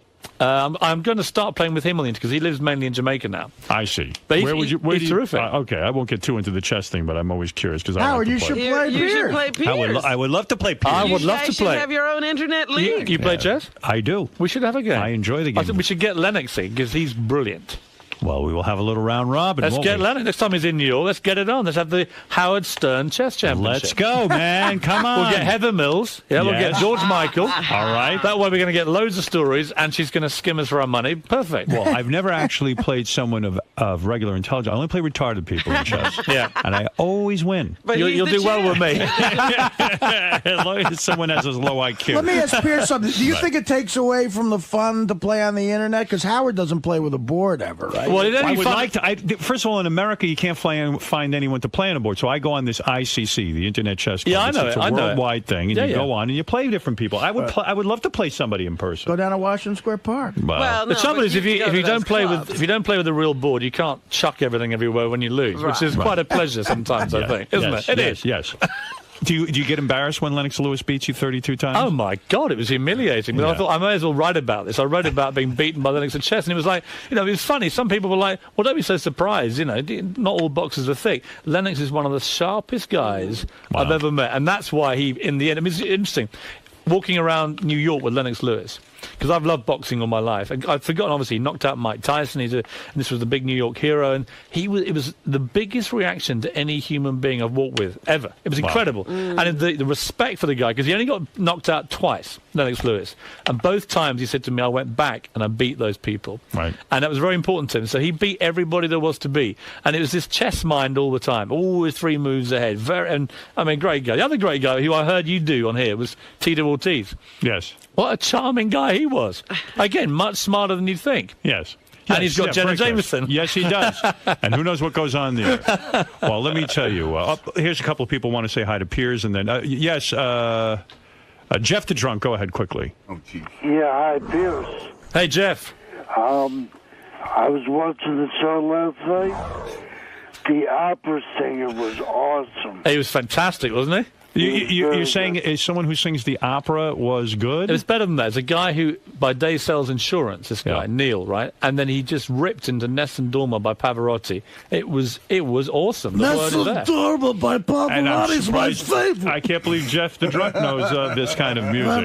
Trust me, Nessun Dorma is going to be huge. Marianne from Brooklyn, you're on the air. I absolutely love you. Celebrity for Apprentice. You against Omarosa. You stood up to Donald Trump. Thank you. I'm a big fan of Simon. I absolutely adore you. And Howard, my Baba Booey song is on its way. Maybe Piers could judge it. Yes, hurry up with those Baba Booey songs. Yes, Brandon, go ahead.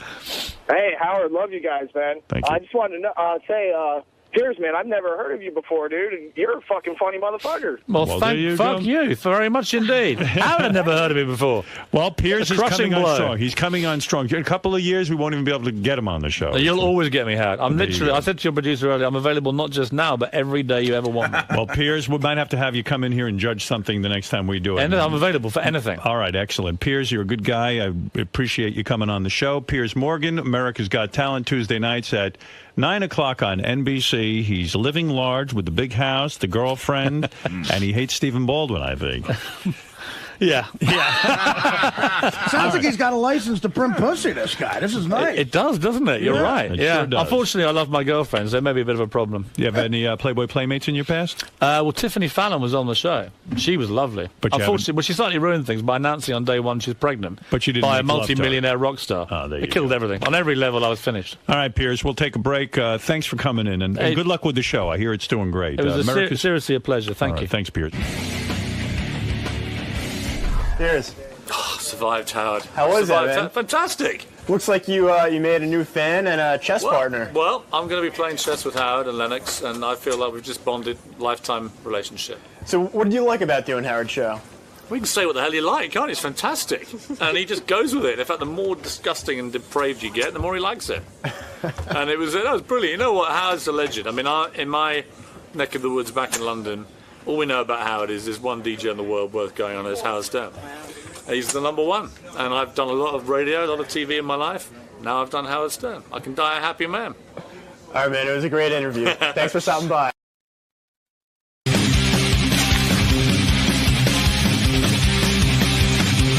How about drinking? You drinking anymore? Oh, me? No, I quit drinking, dude. You never gonna drink again? Nope. You wanna stop at the bar by the Chinese restaurant? Just get a quick shot, me and you, and then we'll go. What, Chinese place, you mean? Yeah, the bar they got in the back. The Chinese bar? Yeah, we'll get a shot. We'll stop and get a shot right now. And a beer. Okay. I don't mind.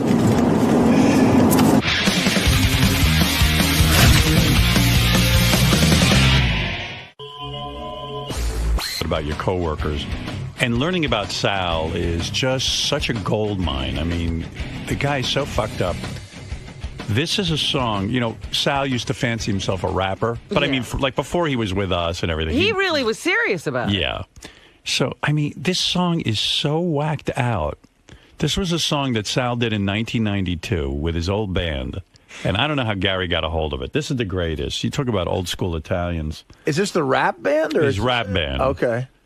This song is called Free John Gotti. Can I just give you the name of the band? Yeah, what is it? The Pizza Connection. Yeah, because Sal worked in a pizzeria. Of course. There was a bunch of guys who worked in pizzeria. Listen to the thoughts behind this. Like, you got to question, like, what fucking mental case writes a song like this? How did we not find out about this? This is the greatest song ever. He wouldn't tell us. John Gotti was framed. It's the government to blame, not a U.S. attorney's got a claim to fame. A hero to most, we toast and salute him. Others get close, step off, go and shoot him. Teflon Don, he'll never be a con. 12 more people are sure to be gone. No justice, so we bust it straight in your face. Respect John Gotti, the Italian race. Respect John Gotti, the Italian race. That's something else. Write a song about Christopher Columbus. They were respecting John Gotti. Yeah. Wow. Free John Gotti. Respect John Gotti, the Italian race. Like, who writes a song defending John Gotti? Listen, what do I know? But first of all, Sal goes, the Teflon Don will never be a con. He'll never be a con. Meanwhile, he was a con. Probably Sal jinxed him once he wrote the song. And secondly, I mean, well, out of all the Italians you could pick to honor in a song, why would you defend John Gotti? Could he come in and give us his rationale? I mean, it's unbelievable. I'm sure there's some serious thought behind it. Oh, very serious. When he explains it, it'll just get worse. I think the other song he wrote, the follow-up hit, was Al Capone was a sweetheart. Hey, I'm getting notes here, from everybody. Somebody said, Sal said his dad loved the song and thought it was going to make the family millions. Yeah. My dad heard it. He goes, man, this is going to bail us out. That's when you knew you had nothing. Why would you write this? I don't know. Was he a hero of yours? I mean, be honest. I think when I was young, I was a little naive. I don't know. Is this if the kind really of talk you heard about around the house, like John Gotti's a good man? Oh yeah, that's all my dad would talk about. I mean, this guy was like Jesus Christ in our house. Really? Oh yeah. Well, my dad's an old school Sicilian, and he used to play cards with those guys back in the day. But he certainly knew that they were up to criminal activity, right? So what is that mentality where a guy's up to criminal activity, but you think he's great? He's great. I think you know, I don't get that. With my father, as long as you put a buck on the table, it was a buck on the table. You know, as long as you provide. No matter what you do. No matter what the situation was, yeah. There's a lot of things about my dad that I'm finding out now that's just crazy. I can't even fathom You know it. what? Giselle grew up in this bizarro world, and we wonder why he's bizarre. Oh, he's so sick. Sal is so sick. My dad used to come home with white bag, like, you know those white bakery bags? Yeah. You know, like 2 o'clock in the morning with 2 bags of cash and sit at the table and start laying it out on the table, like stacks of money. And nobody would. Owner. Yeah, and nobody would question it, you know. And then one day he'd just come home with a new boat and stuff, and then the boat would disappear. What was he up to? We never even went on the boat. We had a boat. Now we don't have a You boat. mean you'd have a boat, and then the next day you didn't have a boat? We had the boat he brought the boat to my grandmother's house, and he put it in the backyard. I was like, hey, we got a new boat and everything else. And all of a sudden, we were like, we couldn't wait to go on the boat. And about a month later, the boat disappeared. They're like, Dad, what happened to the boat? Never mind the boat. Don't bring up the boat. Shut up. Right. So Mayday. I think with the rap stuff, I mean, I was talking to my cousin Vinny also had a pizzeria as well. It sounds so cliche. Pizzeria. Yeah, pizzeria. And pizzeria. You're no longer in the vortex. You can get out of it and say pizzeria. Yeah, that's how normal people say pizza. You're an idiot. Pizza. And he was just like, hey, you know, I don't know how to put this, but he's like, you know, they make rap songs. They're making a shitload of money. We're Italian. We should be able to do the same thing. We could do this better. We're smarter. We're brighter. Look, you know, this Gotti guy, you know, we gotta do something. So, you know, the fucking light bulb goes above my stupid head. I'm like, hey, how about a free John Gotti song? And that's how this came. Did your dad put up the money for the production and everything? No, this was real cheap. This is so bad. What do you mean real cheap? Where would you do this? It sounds like there's some production on it. I did this in a studio in... So who paid for the studio time? Your dad? I think me and my cousin Vinny split this one. What'd this cost you? About $700. Back then it was a lot of money, actually. Free John Gotti.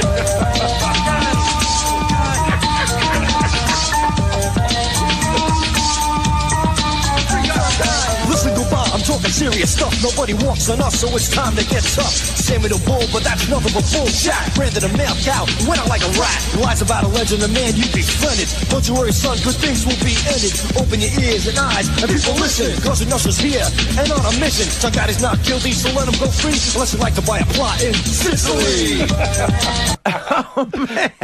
Richard, that's Richard's favorite line. I can picture you sending this to John Gotti. I'm sure you did. Oh, yeah. I mean, we were driving through the streets of Brooklyn and Howard Beach blasting this. People looked at us like we were fucking nuts. Yeah, Nobody came up and said, where can I get that? No, nobody at all. This went absolutely nowhere but in the garbage immediately. You didn't get any attention with it? No. Nothing? No. I kind of...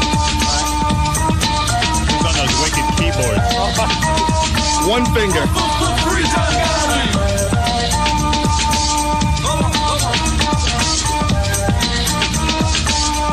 And your old man was pretty sure this was it, huh? Oh, man, he was on cloud nine. He thought I was like the birth of Elvis. Did he bring it around at some radio stations and stuff? No, he did nothing. You know, he just left everything up to me, but... No. And here it is. Good move. Good move. Here's how sick Sal's, dementia is. He's whacked out of his skull. So Sal brought me a clip. You know, Sal likes to watch women getting peed on. Like, it turns him on. And spit on. So Sal brings me this clip. This is a chick getting pissed on, basically.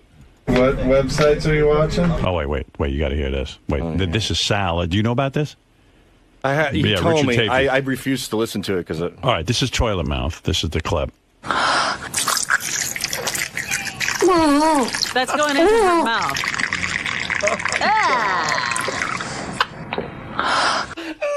Holy shit. So Sal's in the office. Patty's less offensive. Look at his reaction. He loves it. It was like pouring a cup of coffee. He was just frothing at the top and pouring over. It did sound like a Maxwell House commercial.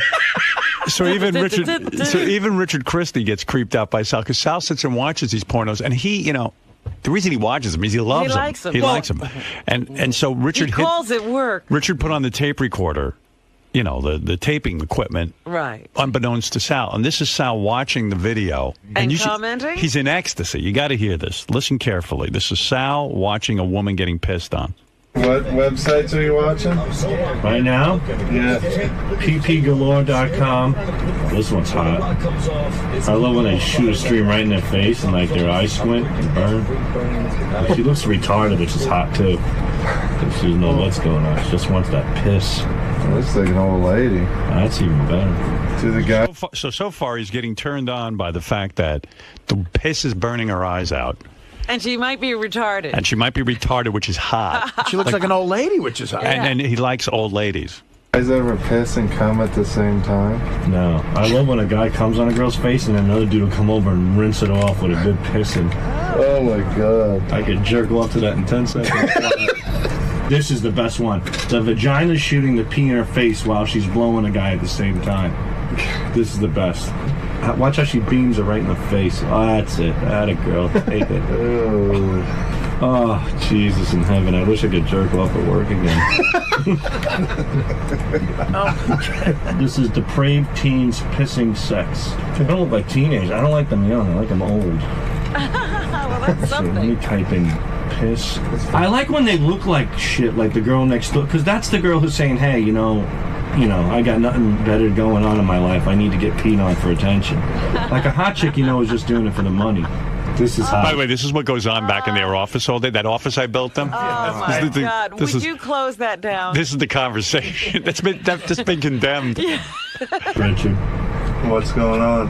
Oh my God! He's frothing up her mouth. It's bubbles. It's like her mouth is overflowing like a volcano of piss. Oh man! Oh, I gotta hear the sound on this one.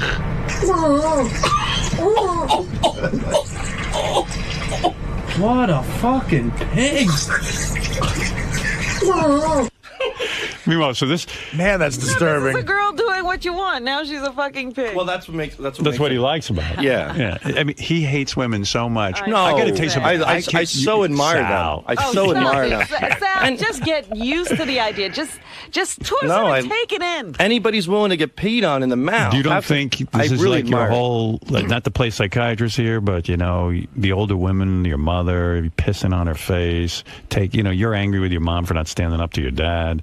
Come on, man. True. Come on, man. I'm angry at my mom. I don't have to be Sigmund Freud to figure this one out.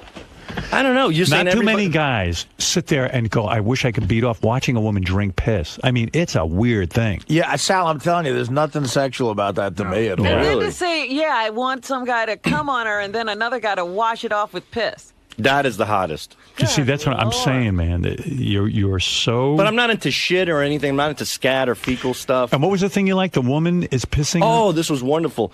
This girl was on her knees, and she's giving a guy oral sex. And as she's doing it, there's another girl in a chair with her legs up, and she's shooting a stream of piss right in her face while she's blowing this guy at the same time. It's like she's being showered with urine and blowing this guy. And that gets you completely crazy. It drives me... I can't even explain. What do you think it is? It's amazing. I mean, with me, I couldn't beat off to that for 100 years. I don't know what it is. I think that when a woman is willing to succumb to something like that degrading, I think it's a turn on. Right. So you don't think you want to degrade women? You do. How you feel about you're angry with your wife, you're angry with your mother, you're angry with all the women. Do you think little girls sit there and say to themselves, boy, if somebody really loves me, they'll pee on me? You think secretly they want that? In Sal's world, they do. In Germany, they do. I mean, I don't know. Is that where most of these videos come from? Yeah. No. You think little girls grow up in Germany wanting to be pissed on? I don't know. That's their dream. Next time you see Heidi Klum, ask her. I'm not running a farm of pee girls. Did you ever get to piss on a woman after you came? No, never. But that would be a fantasy of yours. Maybe a little bit. Wash off your cum with your piss. Oh, that would be fantastic. Yeah, you would love that. I think I'd rather watch it. What part of it do you think you like? When it burns their eyes? Not necessarily burn. I don't want them to be hurt. I don't like to see anybody hurt, but I like the fact that, they're willing to, put themselves in that situation. Like, they're so horny and so dirty and so psychotic that they're willing to get pee in their eyes for you. I mean, that is, to me, that's the ultimate sacrifice. They're psychotic.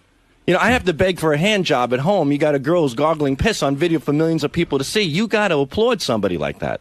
Do you? All right, Ben, you're on the air in Williston, North Dakota. Hey, Mega Dildos, Howard. Mega Dildos. Sal, listen, I thought this was like an act for you until that that Richard recording that without unbeknownst to you, you're fucked up, dude. Seriously, you need help. He does. Yeah, I mean, the reason that... I can't understand how...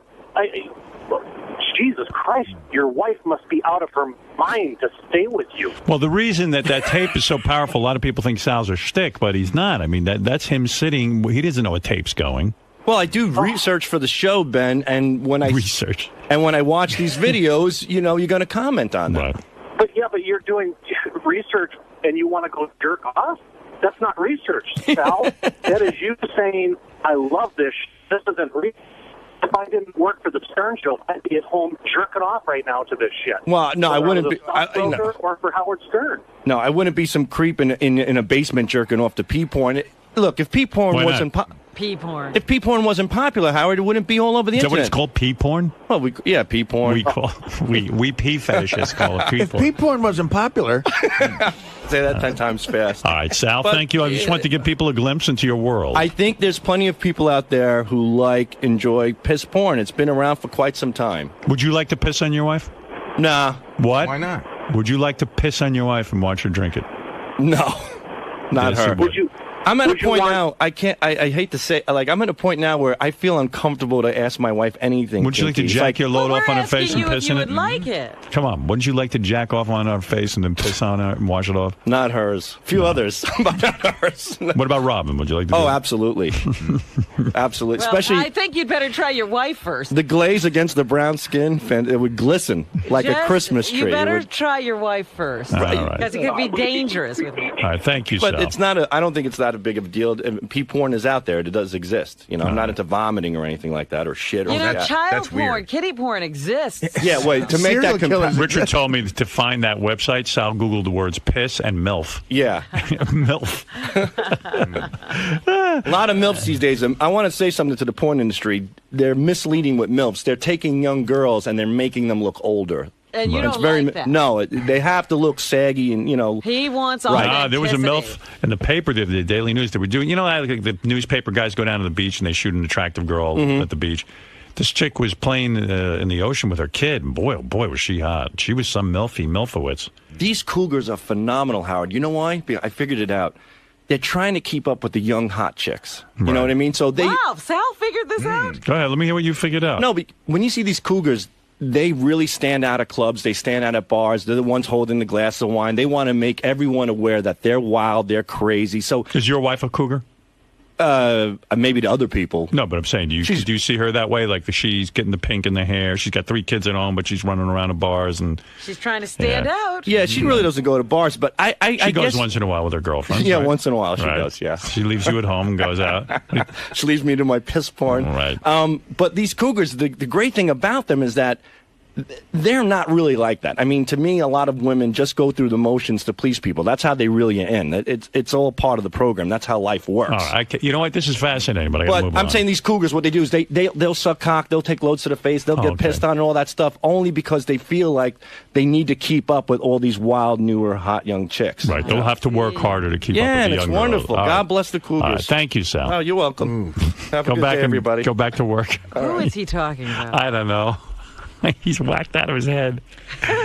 Free John Gotti. The hit single is... It all makes sense.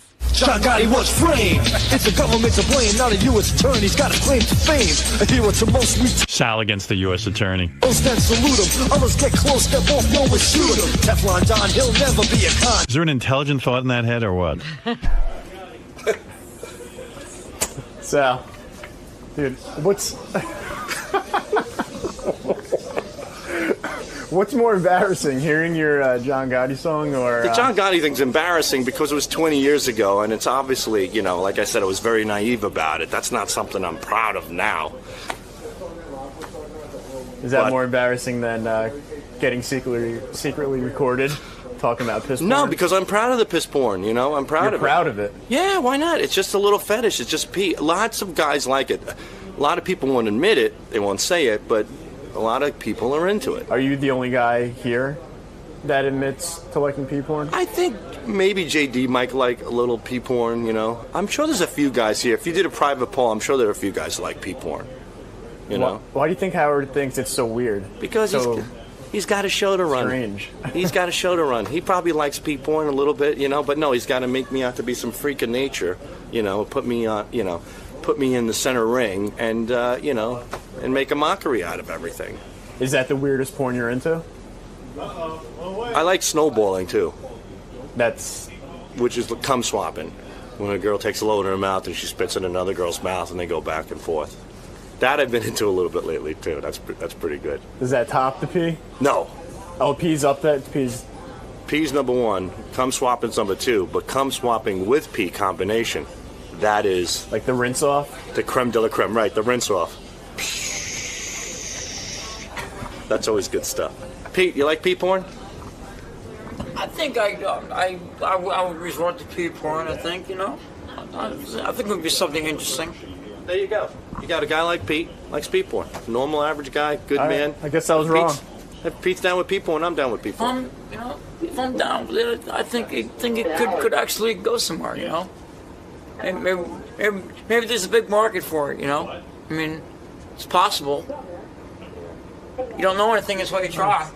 Yeah, so there you go. All right, I was wrong. I guess it's more normal popular. than I thought. It's popular. All right, so.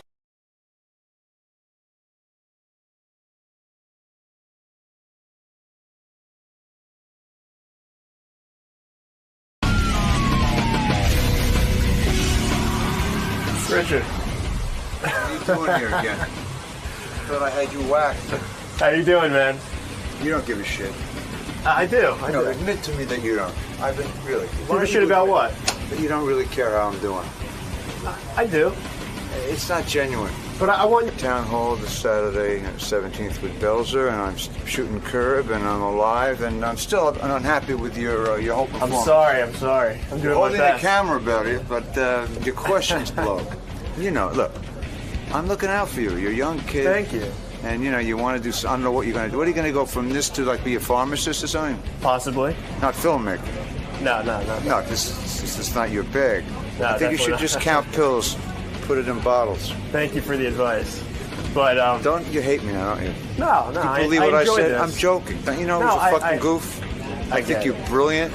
I've seen your things cut together. They're unbelievable. It's like thank you. It's like I don't know. It's like you're starting a new kind of cinema. With the Howard Stern show. So, Richard. Yeah. You excited to be back? It's been a while. You doing this again? Again, one more time. Why, did you blow it the first time? No, we always do so. All right, just be quiet for a second, because I'm going to fucking snap. I'm always happy to be here. Been here for 25 years. When you were when you were looking at your dick and saying, you better grow, I was already in this room. Well, not this station, okay? Love the guys. It's a circus in there. Artie, I should have a lot of fun with Artie. Yeah, what are you gonna talk to him about? He's a mess, isn't he? Is he a mess? He's a drug addict like me. All drug addicts are a mess. I just had 15 years sober. You have some advice for him? Huh? You have advice for him? Advice for anyone. Doesn't have to be a star like him. But if he asks me, I'll tell him. I think it's pretty astounding what the guys, everyone, it's like a microcosm of the world what people are telling him to do. But he knows what to do. No one can fucking tell him what to do. He wants to have a better life. He'll clean up. If not, we fucking work on our eulogies. That's where it's at. Because, he's getting coddled by a lot of people. I told him he's a funny motherfucker. He's really funny. And he can go on stage and have a great life and make a lot of bread and have a great life. But if he goes down this road that he's going down, seemingly, it'll end. Hopefully you can talk some sense into him. I can't. Just professionals who can do that. I've already told him what I thought. He's just big bullshit artist. I'm a bullshit. The only difference between me and him is that I'm not using and drinking. But we're addicts. We're fucking nutcases. And I'll die an addict, even if I don't drink or use again. And he knows the deal. He's just playing around. He's in denial. I just hope he doesn't bottom under the grass. That's all. Love the guy. Do you have enough of this fucking soap opera? I've had enough. You had enough. I have a gun. I'm going to shoot you right in your fucking head if you don't turn that off. Many people know Richard Lewis as a comedian. What they don't know is, because they didn't read his book, but I did, many years ago, he hit rock bottom when he was addicted horribly to champagne and fell asleep at a movie premiere. That was his bottom. That was his rock bottom, screening. and he hasn't had a drink since. Wow. And he recently was helping Artie. You know, he doesn't even know Artie. He reached out. I've Lewis, read his book. Yeah, Richard Lewis is a good man. He's a good guy. And I'll prove to you why he's a good guy. But like I said, he hit rock bottom years ago when he fell asleep at a movie premiere when he was addicted to champagne. He loves it when you belittle. I read his It was crystal meth, by the way. Yeah. He told me the drug. Richard, you were horribly addicted. It's like Artie on Jeopardy. I'll take crystal meth for 100,000. Let's get ready to rumble. Happy birthday. I don't know if Happy birthday. I don't know if you know this, Hi, Richard. Rob. Because of you, Artie had extensive fake therapy with a guy you recommended. I've been keeping up with it. Yeah. You know, somebody told me a great story. What a shock. Here's just to bring you up to date. Richard Lewis, who was here the last time. Big shock. Oh, I'm shocked that you lied. Yeah. Richard Lewis was here the last time, and he was describing his own battle with alcohol addiction. Like I said, he hit rock bottom when he fell asleep at a movie premiere. And he was he blacked out. No. He blacked out, yeah. Hey, what about going out with a woman who I know now for 4 months and not remembering anything about it? That's a little more than champagne. I know you want to keep going with the champagne shit, fine, Howard, but no, it's you were crazy. addicted to champagne, am I correct? No, I was addicted to every drug except I didn't do any heroin or hallucinogenics. His book is crazy. It's good, but it's I read the whole thing, me and my sister, and we were comparing notes. It's a compelling book. He was out of control. I know. He fell asleep at a movie premiere. I read it. So he listen, drank a whole bottle of champagne. he drank a whole bottle of champagne. It was completely insane. I wish that's all it was. Most Jews don't drink like that. Now, most Jews have 1-2 drinks a year. That's so not true. I buried a lot of drunk Jews. I want to tell this story because it's about you as a good Samaritan. Richard really didn't know Artie, and Richard came on the show, and he had his own battles with drugs, and he called Artie off the air, and he recommended a therapist. Now, was this after the roast, missing the roast? Was that what did it, or this was it before? That was before. This was before. No. It was after. It was after. Okay, all right. Yeah, Can I just say one thing? Because does this have anything to do with me at Town Hall this Saturday with Belzer? Don't worry, you'll get your plug. He didn't. That was just a joke. That was a joke. Don't ruin your appearance. That was a birthday gift for you. It's stupid fucking come on, joke. That wasn't even a joke. And it was hard. You couldn't even classify that a joke. It's not even constructed. You're right. That's right. Now listen. I should say he not only called me. I mean, anyone who talks to me about stand-up for longer than 10 minutes knows that he is a big influence on me, Richard. I loved his first special. I taped Letterman. Let me tell and the he story. called me in for an hour. Was very sweet to me, but what's great about it, I mean, he really was nice and but what's great about it, Artie, is Richard doesn't even know this. What? So he gave you the name of the therapist, Yeah. and you came in and you told us you were seeing this therapist. Meanwhile, you'd only seen him once. No, a couple of times. I saw him even like 4 times. Jason and Will, who got married, said, "You realize Artie blamed the fake therapy for not coming to the wedding. Their weddings. He used it very well. Because Artie would go up to them and he said, "My therapist says, my therapist. Wait, listen to this. My therapist says I can't go to your wedding because I shouldn't be around." My therapist said, but he wasn't even in the therapy. He used a shrink. He used a shrink. Talk to us about this. First of all, I said that I was worried about my sobriety going to a wedding. That's what honest. I said. I'm being honest with you. But you were using. You said no, I wasn't at that time. No, you said the therapist was upset with you because you threw that party for me. He won. And what fucking flaming bullshit this is. Yeah. I had it. And you said Artie, he was telling you not to go to you're these a fucking weddings. drug addict. Yeah. Admit it already. We don't want to go to your funeral, you asshole. All these little episodes are funny, but you're going to fucking die way early if you don't fucking clean up. All right? I'm the only thing I'm going to die Weddings, from is hey, he didn't buy Campbell's soup because the shrink said he shouldn't eat tomatoes. It's all bullshit. We all... fuck the microphone. No, we need a microphone. Put all right, that I need a microphone. Yeah, we I'm need so to hear angry you at Artie. lecture, Artie. Go ahead. Let me tell you something. Let Richard talk to you. Listen, you respect him. Do you want to play gin tonight with Dr. Pinsky and I? That's the first thing I want to ask you.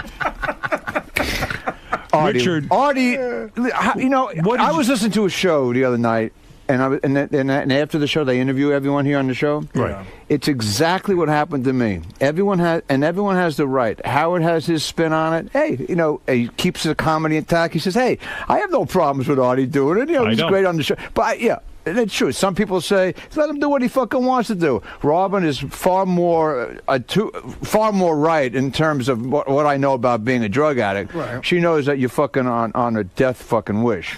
Okay, you're in denial, Artie. That's it. I don't think I'm on a death wish. I don't. I think I'm fine. I think he's right. It's a death wish, man. Don't you get? You're a fucking drug addict. I know I'm a drug addict, but I don't think I'm on a death wish right now. You are on a death wish. I heard what you did. You went to a place. You had some Wolfgang Puck sandwiches. You jerked off. That would have been great. You had some wheat juice, and then you jerked off again. And then you had pizza with fucking peanut butter on. It's all bullshit. I mean, you can't bullshit another drug addict. You might bullshit your fans. Did you lie a lot too, Richard? I lied for 20 years. Wow. I had to go for a knee operation, and two of the people that broke down my door and had my intervention, they said, we're best friends, and then my sister came up and the whole 9 yards. I was at the old Ritz-Carlton, right? And Brenner and everybody. They called me up. They said, "We're never going to see you again. You're going to die, and we can't. If you don't help yourself, we're out of your fucking life." What got you to listen? Huh? What got you to listen? Like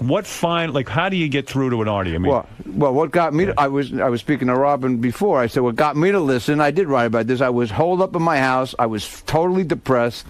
Right. I had everything I ever dreamt of, and I was holed up doing crystal meth for 6 days. I lost about 15 pounds. I looked like a Jewish Howard Hughes getting ready for his fucking Haftorah, his bar mitzvah. And I looked in the mirror, and I went, I bought this house after struggling for 15 years before meeting you and then Letterman, the whole 9 yards and the series and all that shit. I said, I'm going to fucking die at 43 years old after all that. For what? For this fucking powder? After all this struggle? Yeah. Just doing jokes, and I'm living a life of a fucking king. Right. This is bullshit. And I called two friends to take me to the hospital, and that was it. No mas. That was 15 years ago. But you got to reach that moment of clarity. He hasn't had the moment, you said. No, in fact, there's Lawford just wrote a book, Moments of Clarity, and I recommend it to Artie. It has about 35 drug addicts and when it happened to each of these people. When you called Artie, you must have gotten through to him on some level because he did, in fact, go see your therapist. He didn't continue. Did he really? I don't know. My therapist would never say anything about that. Of course I saw him. One time, right? No. I saw the guy 4 times. Oh, you did? Without question. Right.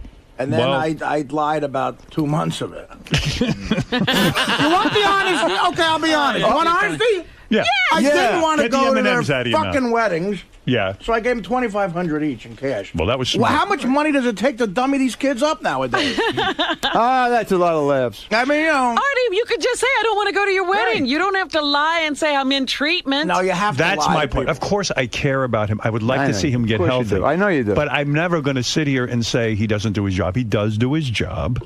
He does. He does his job. You're right. That's a funny spin on it. But no, it's not a funny spin. I'm telling you, Artie doesn't do anything in terms of his job that I feel is, detrimental. In other words, for the most part, he's here. We have an arrangement where he does have time off and things if he needs it. And he is... It used to be for work. Now it's for drugs. Right. And he's only taken like 18 Whatever days I off choose to do. in like 8 years. So it's not so terrible. Yeah. And he has done his job. I can't tell him he's not doing his job if he's doing it. Richard, I brought this up yesterday. Right. There's no guarantee that Artie losing this gig is his bottom. No fucking way. There's no guarantee that would wake him up and get him into a treatment facility. And I even said to Artie, if you need a couple of months, go take it. There's no issue with whether he can go or not. The point is, whether he's here or not does not mean Artie's going to wake up and say, I need to do something because I just lost that job. Something dawns on me as Richard was speaking. Maybe we don't have big enough names at his intervention at Artie's. You had Brenner. Who else was at your intervention? It sounds like I some big names. I didn't have huge names. I had a lot of close friends, and then people calling the room saying, "You're a dead man. We're not going to be. We're out of your life." A lot of your problems, and I'm being serious. I'm not trying to make jokes, but a lot of your problems about your mother. I mean, I know you used to have violent reaction when she would call in. And, that's because she was neurotic and we didn't get along. That's all. Are you speaking with her at all? Is she dead? She's way dead. Oh, she is. Yeah. Has that helped you in a sense? I mean. The fact that she's no longer around. No, in fact, she didn't. When I was at the Friars once when I was sober for about 2-3 years, and mothers would do this, and I told her I wasn't drinking. Right. And she says, "Why aren't you drinking?" I said, "I'm an alcoholic." She goes, "No, you're not." And I went fucking nuts. I took her out in the fucking front of the Friars Club. I went, "I am a fucking alcoholic." We had a fight about. Because I was proud that I finally could admit it. Right. Something that he hasn't. I mean, he admits it. I don't know what you're admitting on it. He admits. I admit I'm a drug addict. I mean, what do you want me to tell you? Yeah. Well, the bottom is this: if you get hammered one day and you walk out of here, and you do little quips when you walk out. You're very funny, ha ha. And you get hit by a fucking milk truck, and then on the news, Artie Lang. I'm getting loaded at work. I'm not huddled up in my room doing crystal meth. You lose both your legs. And then you come in, you'll be peg leg drunk Artie. All right, you want that? Will that be a bottom? No. Then you go out, you do your little quip, and you walk out with your fucking peg legs. You're an expert. And then you get hit by a dairy truck the next day, and you lose your fucking right arm. So now you just got one arm left, and a wooden dick, and two wooden legs. Is that going to be enough? In other words, you're saying, are you waiting for rock bottom? Only he knows. Right. All you guys are right. Everyone has the right. I'm getting high at work? I don't get high at work. I'm not. See that you're not even listening to me. No. Everyone here has the right attitude. It's none of their fucking business but yours. It's your life. Right. I understand. Well, you're fucking it up. Having this discussion. Why do you think he does it? Huh? Why do you think he does it? Because we're addicts, and No. But what is it? Why? Is it from the father, the mother? Well, here's one fun thing. When I had spoken to him, and I told him that, and you've heard this is historically like Chris Farley. Right. Chris Farley, and it's been well documented. I mean, he idolized Belushi. Right. And anything short of living that lifestyle, crash and burn. Felt disingenuous. And felt like he wasn't living up to his potential. Living up to his potential meant dying young. Right. And that's where he's headed. He does love Belushi and Chris Farley. I got them both by 10 years. They died at 33. It's not a joke. They didn't. I'm not. I think I'm over that. I don't want to die. I mean, I know that sounds hard to believe, but I don't want to die. Chomp, chomp, chomp. What are you eating right now? What are you eating as you say that? Yeah. Peanut M&M. Peanut M&M. All right. Yeah, M&M is filled with fucking, crystal meth? Yeah. You got crystal meth. You got them in Durango, Mexico. Did you read my book, Too Fat to Fish? I started to read it, but then I got it's great. It's depressing. And how it's funny. How it's all great. But then I stopped because I said, you know what? I'm reading a dead man's book. Oh. Whoa. Wow. Well, that's Listen, a real dose of reality. There are a lot of guys listening to this show right now who are addicts, all right? And they're saying, fuck him to me. Fuck Lewis. You know what? I don't tell anyone what not to drink or not do drugs. I'd say I couldn't do it. Do you still think about drinking? Let me tell you what I told Howard. I told Artie. I said, hey, man. I said, you're brilliantly funny. You're great on this fucking show. You're a big fucking star. And I have a feeling he thinks he'd lose his fucking comedy balls. He wouldn't. He'd be even fucking more on fire talking about how fucked up he was. I've never, look, for what it's worth, I've been doing this for 40 years. I've never been better on stage because I talk about drugs in a way, because I used to lie on stage because I was a drug addict. Right. So I could never be that fucking great. Because you weren't that honest. I wasn't. And honestly, and we all love the fearlessness of Pryor and Bruce and those kind of guys. Those guys were the best. Right. Because now you became authentic. You're talking about your real issues. Hey, fucking Pryor went on stage, talked about, freebasing and blowing himself up because he could talk about it. I always felt you didn't like doing stand-up. You don't even like to look at the audience. You don't like looking. That's because I don't know what I'm doing. I have a lot of stuff in my head, a lot of material. I don't have an act, so I get nervous. What do you mean you don't have an act? You have material. You have a but set. About 20 hours in my computer, so about a half of the show is ad-lib, and the other 15 minutes is 20 minutes is new stuff, and then the rest is I tell you, he's very intense. difficult. He's intense on stage. In he doesn't like doing it. 1987, I saw you at you Caroline's. set with, Howard, I got to tell you something. For 25 years or so, you have like these 2 or 3 things in your... I might have to have an intervention on you to suck out some of these fucking comments. No, you do not. He hates doing comedy. He got high on champagne. Get over it. Are you wearing nail polish? Huh? Are you wearing nail polish? Are you wearing nail polish? I've never got my nails done once. That's not nail polish? I wouldn't let a person touch my fingers. Did you tweeze your eyebrows? How can you see through the Ray-Bans? Because you raised... What, you fucking Superman? You raised your eyes, and I see eyebrows tweezed. I might have done a little tweezing. Why would you tweeze your eyebrows? Because I'm a fucking... You know what I did once? What's with you? Let me tell you what I did. I had a nervous breakdown a year ago in Atlanta. I was doing a club day. A real nervous breakdown. I had to do 2 shows, practically. Yeah. I was looking at my hair, all right? Right. I'm old. I mean, I have some hair left. Right. And I took the tweezers... I'm obsessive compulsive. I knew you tweezed your eyebrows. So when I see like a little thing sticking up, I did that. I looked at my forehead. I saw like straggles. Yeah. I did this. Then I kept going higher and higher. And cutting. I looked like fucking like from the Addams Family. I cut 3 inches. It looked like, and I came home and Joy looked at me. She went, and she says, "Holy shit! What the fuck happened to you? You lost your whole hair in a weekend." So she called. She got online. She know that Gango hats that cat wears. Kango? Yeah, Kango hats. She called. She says she called like in a panic. I never saw my wife panic ever, but this. She says the guy's waiting for you down at the mall in La Cienega. He has 4 black Gango. You can't. And then she called a doctor. You have 6 months. You got to wear the hat for 6. She wouldn't go out with me for 6 months. You used to have beautiful eyebrows. One thing I tell Rob. I don't like when they look great. Richard Lewis had such nice eyebrows. You don't. How about the nostril? You don't clip that. I got it. So what's the difference between clipping nostril hair? I clip the eyebrows. What about the groin? I shave it down, but I never do it right. You do a groin thing? It looks horrible. Do you shave your bush? Isn't it? You shave your bush a little? I even it out. You do. I do a little bush evening. Yeah, me too. Don't be embarrassed. I'm not. But the hair you do thing. the eyebrows too much, you look like a tranny. So what should I do?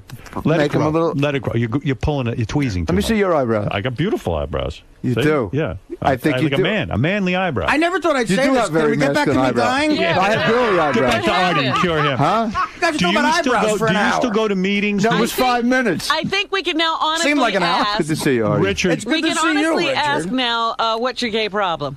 Yeah. Ask who? Richard. He's not gay. He's not gay. It's a serious reference. It's the references to your Richard, why conversation about eyebrows. There was something I wanted to say to you about wrapping up this Artie thing. Want me to go out and come in again? Let's wrap it up. No. Hey, fuck you. Let's wrap up the Artie thing and get to your material about that. That was incredibly gracious of you to call him. It was. He talked to me serious. for 2 hours on the phone. I mean, you didn't have to do that, and you did, and it was very nice of you. But do you feel hurt that he hasn't really come around, or was it just a way to? I mean, you don't feel hurt. Did he indicate to you that he was seriously looking for help? No. No. He just he was very flattering to me, and he says, and I know his history with liking and digging my work. That's cool. Absolutely. And he thought it was ballsy for me to call because I said to him, I said, you know, if you're taping this now and bringing it tomorrow, I said it'd be great for Howard. Yeah. But I don't give a shit. I would never do that. First of all, I don't know how to do that.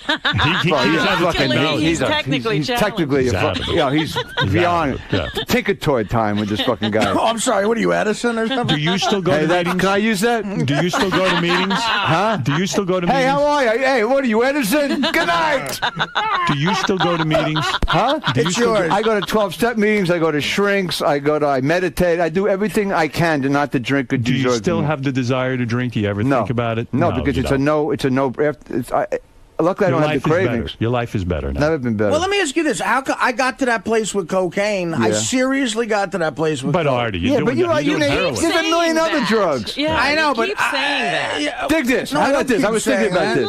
You guys keep saying all this stuff.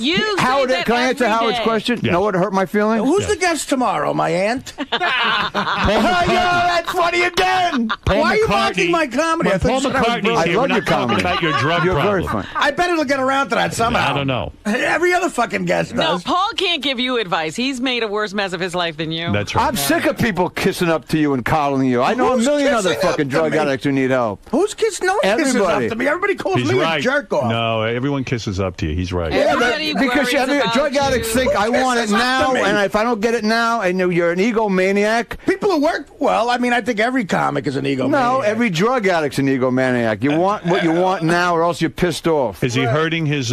Here's how he wants hurt it me. all. He wants it all. Yeah. So if he says, when I hear him say, "Hey, no, I stopped doing cocaine," all right, fine. So he'll gain 300 pounds and he'll do fucking heroin. It's all the same. Right. Well, gambling. I have a friend of mine who's in Ohio. He's a sex addict. All right. Okay. He had this relationship, great in the sack, unfucking believable. Loved the girl. In the bed. Right. All right. He fucked about 18 hours a day. Okay? Why can't I get that addiction? Well, take this. So here's the point. You have that. You just can't get any more later. Exactly. So it's easier to get heroin. The rest of his life was totally going into the toilet, and it's hard to tell a guy, you're coming too much, man. Yeah. You got to stop coming. Right. Yeah. That's hard. Right. That's hard to tell somebody. But ultimately, I said, you're missing out on some other things. I just want you to know. There was a war. Right. I didn't know I was fucking her. Would you stop coming for a war? I wouldn't. So there's you at town hall. No, but here's what hurt my feelings. Here's what hurt my feelings. I'm going to ask you a question. Because remember, I want to ask you for your crystal ball prediction on this guy. Oh, fine. Go and ahead. hopefully it'll be Is that a new dark. segment on the show? I don't know. Yes, new segment. Come Come on. No, here's what hurt me. Yeah. A couple of times, because Artie gave me his number, a couple of his down south, wherever, sure, whatever the fuck it is. When I would call him, I just say this, because I just say, hey, it's Richard. Hope you're doing okay. Right. He knows I'm a drug addict, too. Now, when you call someone who's a drug addict, if they're not in recovery, they don't call you back. Hey, turn that fucking bullshit off. So when he didn't call me back, first of all, why can't he say, how the fuck are you doing? Right. What if I'm holed up, slipping and fucking dying again? You should have told me that. Right. No. I would have called me back and asked me, how are you doing? But when he didn't, that meant I knew that he was, and I was right. He was. No, you were right. Yeah. That's why I don't want to lie to you. I don't want to lie to you. No, that's good. But you're lying to I'm gonna call you back and go. I'm all right, sober and.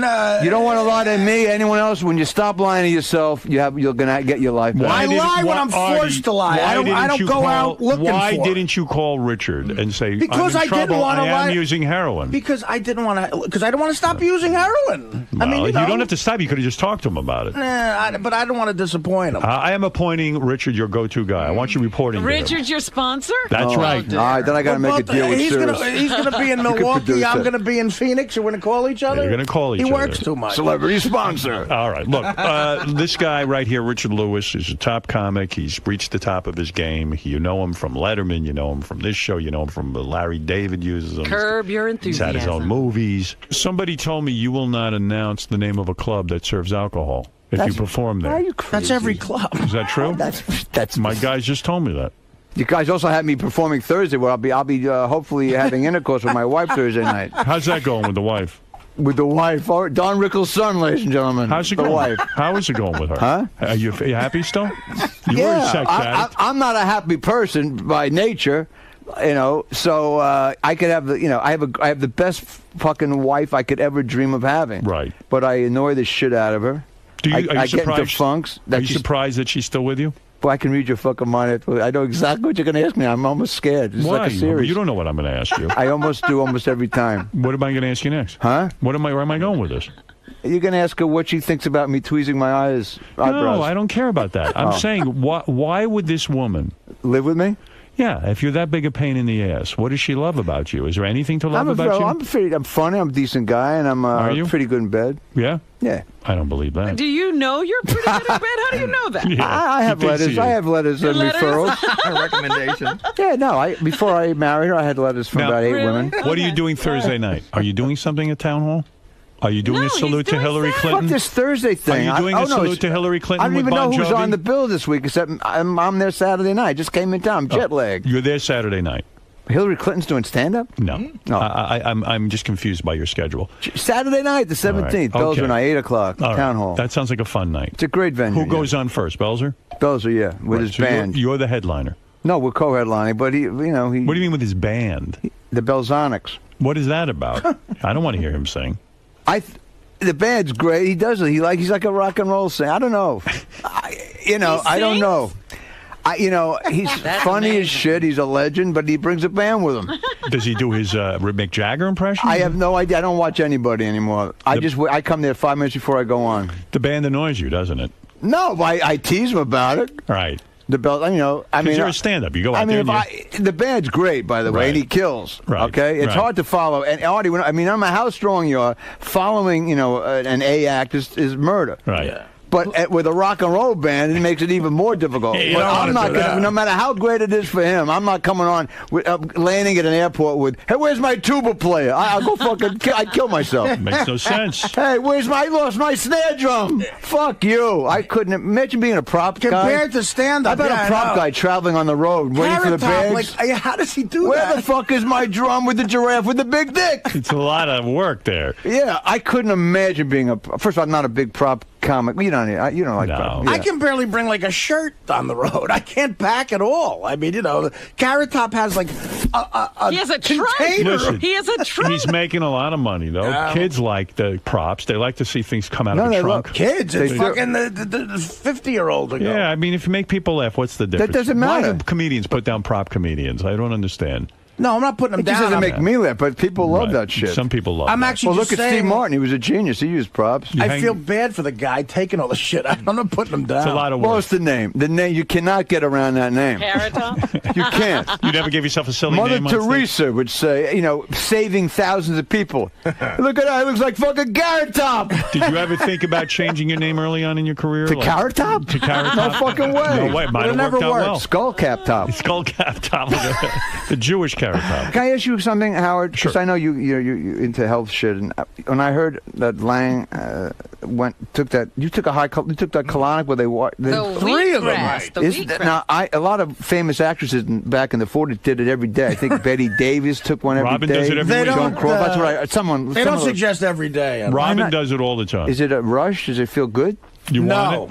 I didn't Really? get any He sort of... loved it. He loved it. I liked Are you it in the embarrassed when sense- all that shit comes out of you in front of the nurses? No, I tell you, it was refreshing. You feel great, but it What wasn't about when a the rush. shit, when the logs come out? Do they Can I tell turn you their head something? or what? No, they look at it. They love it. They fucking get into it. It's their whole life. They announce it like Bob Uecker.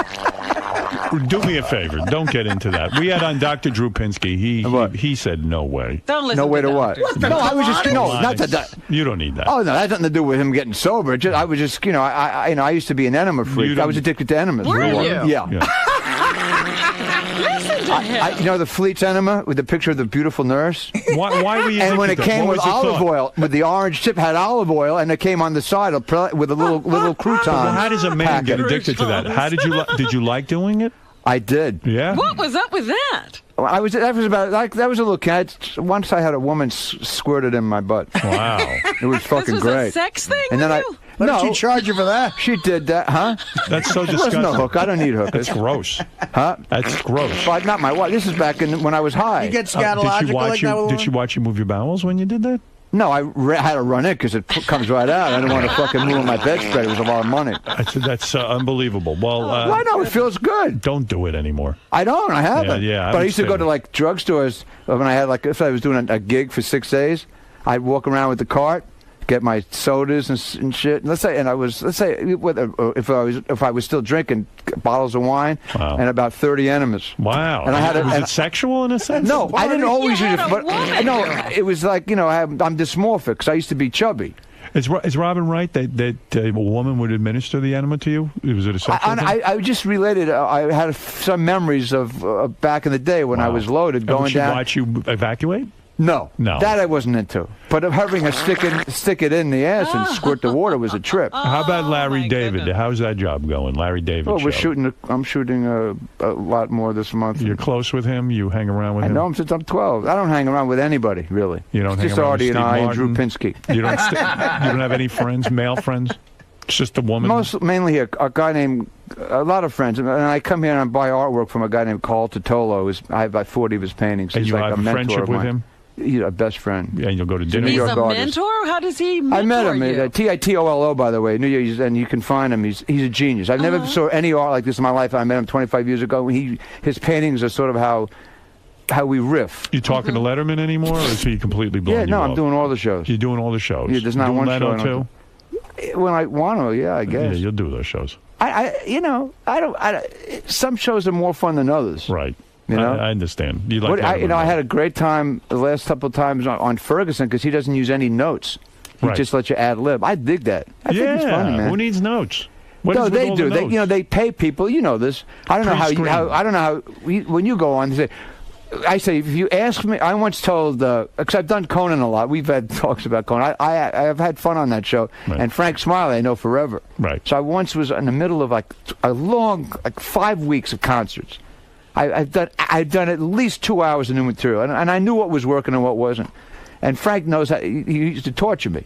Right. He'd call me. And he says, "What do you want? What are you gonna do tomorrow?" I said, "What are you talking about?" It's like I said, "I'm not telling you what I'm gonna fucking do. Right. I don't know what I'm gonna do. I'm gonna ad-lib." He said, "Well, give me some, some things." This is like years ago. Right. So I said, "Let me tell you something right now, Frank." And I love it. He's an old friend of mine. If you ask me one more time, I'm going to fucking kill you. I'm going to kill the staff. I went nuts. I snapped on the phone. So I came in, I told Cohen, huh? No. I said, I've been doing this for 35 I don't ask me. Yeah, set me up. Yeah, I bought a fucking stapler. I can't work that way. But he was teasing me. So I went in to do Conan 2 days later because it took a day to get. And I told Conan, I said, no more. I cannot answer any more questions. I don't. No shows ask me anymore. I'm a mental case. Right. They know I'll just snap. Right. And they haven't kept me off. I said, don't ask me. They said, well, we need areas. I said, okay, God, my dick, marriage, shirts, Kleenex. Well, a lot of times... Ask me anything. I can talk forever on anything, and I trust me. A lot of times these guests come in, they have nothing to say. Hey, they have a soap opera star who's frozen. Right. They have to say, I ran into the president yesterday. You know, that's you need a pre-interview. Yeah, all right, but not us. All right. When you do Dave, he doesn't ask you what to talk about. Never. It's a joke. It's insulting. Listen, here's the. Take a few phone calls. Say hello to some people. Yeah, the people who you've set up some white supremacists to call me. No, I haven't set up anybody. Yeah, last time I always get set up. It's fun. I love it. Come on, let's say hello to a few people. Let's roll with the people. Donna, go ahead. Hey, Richard, how you doing? I'll reserve judgment.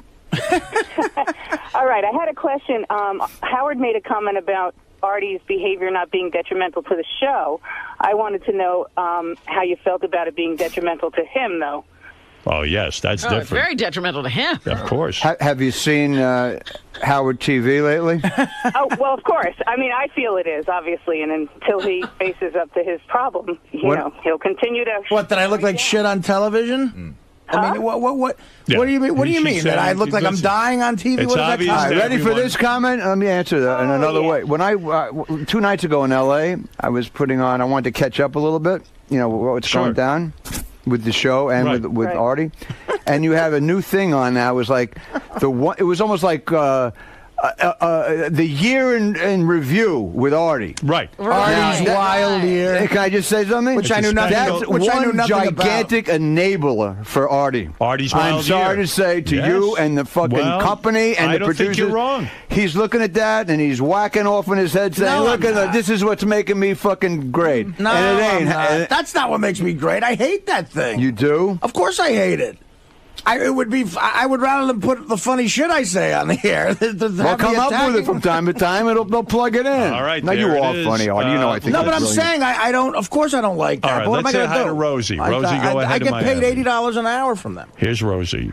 Hi, good morning. I was wondering if Artie could wait until Saturday to die because I have tickets to see him in Boca Friday. Oh, of course. Can you wait till That's fucking hilarious. I'm at well, thank you, sweetie, because I could say I'm at the Florida Atlantic University in Boca Raton. Don. Friday night call for whatever. Hi, guys. Good morning. Richard, hey, I'm wondering, you're doing Larry David Curb Your Enthusiasm, and did he set you up with another hot broad for your wife? I don't know yet. I don't know until I get to the set. You have a hot woman on that? I don't watch Did you get rid of the hot woman last you year, had? Yeah, I don't think I'm with Cha-Cha, with Tia Carrera, of course. When I was in last year, I was telling the New York Times guy yesterday, I don't know when the article come out, Thursday or whenever, and we were talking about you a lot. Right. But I said the one thing, and I talked about Gary, I said, they have this fucking unbelievable way. They're 3 clicks away from demolishing my career. Like when Tia Carrera was I said, I was on last year, and she was my girlfriend. Right. And Gary walks in with a big fucking shit-eating grin on. Hey, they just came in from the Canadian Express. Richard Lewis, that old Jew, fuck. How does he get off of dating Tia Carrera? Like, I give a fuck what anyone has to say anyway. Fuck all that. But you guys really know how to demolish a guest. When you work with fantastic. Tia Carrera, you did a love scene with her? Did you get to? No, I didn't even have a chance. I have never had a makeout session. on Curb with any beautiful women. Larry doesn't let me do it. Making out isn't funny anyway. Nobody's making out on that show. Who's making out? No one. Larry had a... His wife, yeah, every once in a while. I would kill to have a love scene on that show. It's improv. Why not just start fucking her right in front of everyone? You know something? That's a great fucking idea. Of course. What about the enema? What if I whip out an enema? Yes, Don, go ahead. Howard, I just want to make a comment with you guys and Artie, man. I mean, you got to be driving them nuts with this, bringing it up on the air, all this, his addiction and things like that. I think it's worse for him. I brought it up because I know Richard has been in contact. I don't mean just today, but I mean in general, overall. No, I'm not bringing it up anymore unless it's like Richard had a relationship with. Like tomorrow when McCartney's on, I'm not bringing up Artie's drug problem. Unless Paul brings it up. Although Paul brings it up and wants to help Artie. Although you could. I can't wait to hear that. You could. If that happens, by the way, Lennon was on heroin. You ask him how Lennon got off heroin. If that happens, by the way, I'm leaving show business. Did Paul have to do an intervention with Lennon? I think McCartney might be the one to get Artie off drugs. You know, if he showed up with the intervention, a Beatle. That would be a big deal. That would do it. Hey, Ringo, I met my wife through Ringo, and he's been sober a long time. Is that true? Are you making a joke? No, at a party, and I picked up my wife. Was it at Ringo's house? No, at A&M Records, at the old studio. He had a record, and my wife was in the record business a long time, so she knew some of the writers. And I've yet to meet your wife. Is she here with you in New York? Yeah. She is? Yeah. I think when I'm free, if I could see you. Oh, no, I can't. Oh. What a shock. Yeah. Do you want me to take you and your wife to dinner? Is that what you're looking for? Are you hinting at that? No, I would take you to dinner after all you've done for me. I don't need your dinner. I'll take you to dinner. No, I won't go. I'm not free. Huh? I'm not free. Take me to dinner. You're not. You can't get to dinner with Richard again? I would like to. Tell me your schedule. When are you free? I'll email. I get information to you? How? Through a terrorist network. Well, you have my phone number, right? Huh? No.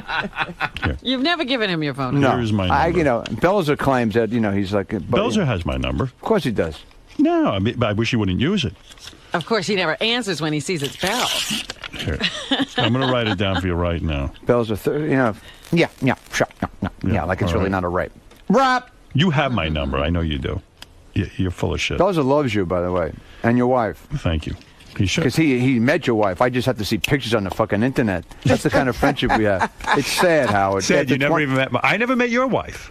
That's because you're a recluse and, except with a few people. I would like to meet the wife because I bet there's a lot to ask there and a lot of things to learn. Oh, I bet. That poor woman must be a saint. Oh, my God. Because it's all about you and the marriage, I'm sure. I mean, there's no room for her needs or any of her thoughts. I mean, she has her own house. She does. Yeah. She doesn't even live with you. She has a getaway house. Oh, she has to leave really, sometime. 80 miles out of Hollywood. Wow. As soon as she says, if we get married, I have to buy my house. And then when I proposed, the next day she bought a house. Wow. Pretty cool. And I do want to thank you for making that call to Artie. I know you weren't looking for thanks, but... He made several calls. Hey, Artie knows what he has to do. That guy is right. It is annoying to him, but, the more it's up to Artie. And that's what counts. It's up to Artie. I think it's annoying to the audience at this point. That's right. No, it's not. For more information... I don't think so. Robin likes it. For more information, go to richardlewisonline.com. That means it's definitely annoying to the audience. And go see Richard's show by all means. The guy's got endless hours of material. He sits at home, he writes all day. He has nothing else to do. Well, let him get some of this material out. And how about Belzer? Come on, and the Belzonics. Come on. I would go see the Belzonics. Is the name of his band really the Belzonics? Yeah, the Belzonics. I thought it was. That's why I thought about Enema. It sounded like a high colon, the Belzonics. You go to your wife's house? Huh? Does she have a husband there, or does she? Another time we'll talk about that. Paul The great Reiser Richard Lewis will be back right after these words. How'd it go in there, man? I don't know. I really don't know. I'll have, there's a lot of people watching this, universities, Secret Service, and they will decode it and send you guys and Cirrus, how I went. I think I would say it was like an A- shot.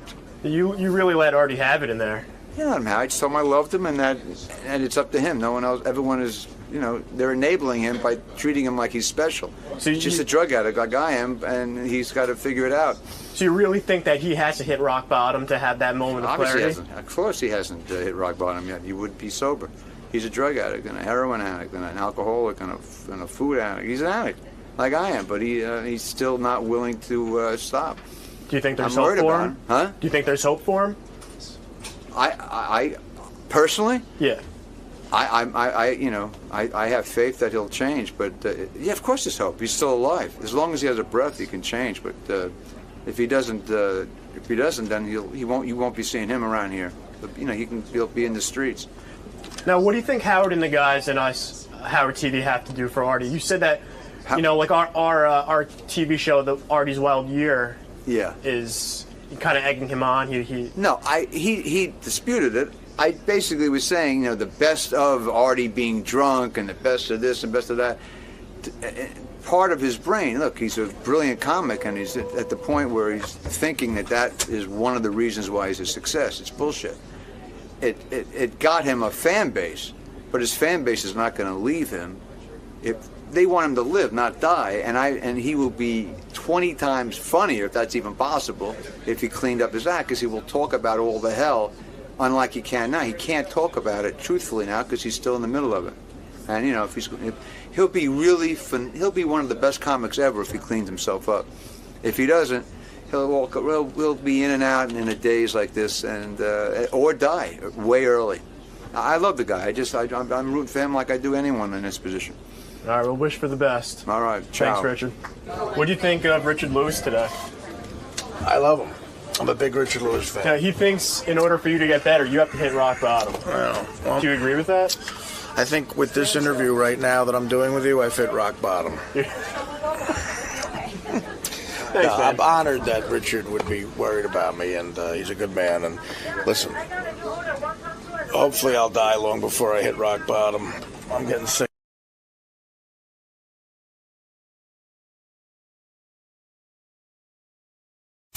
This is the best of the wrap-up show. A recap and behind-the-scenes look with John High and Gary Dell'Abate. The best of the wrap-up show begins now. Hey, it's Gary Dell'Abate, Baba Booey. On Tuesday's wrap-up show, we had Ronnie, the limo driver, in, good old Ronnie Munn. Talked about his big disaster over the weekend trying to get into Beecher's Madhouse. And Dan, the song parody man, called in. I think he only served to piss Ronnie off more. Here's how it went.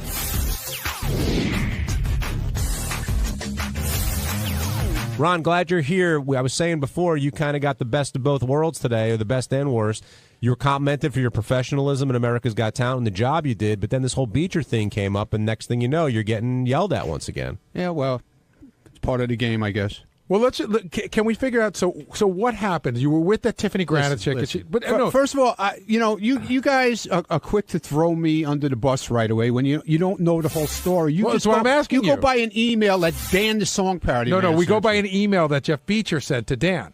Yeah, well, whatever, dude. No, but to me, it's the same difference. It's not a secondhand story. It was the email, just so you know, was directly written by Beecher. Okay.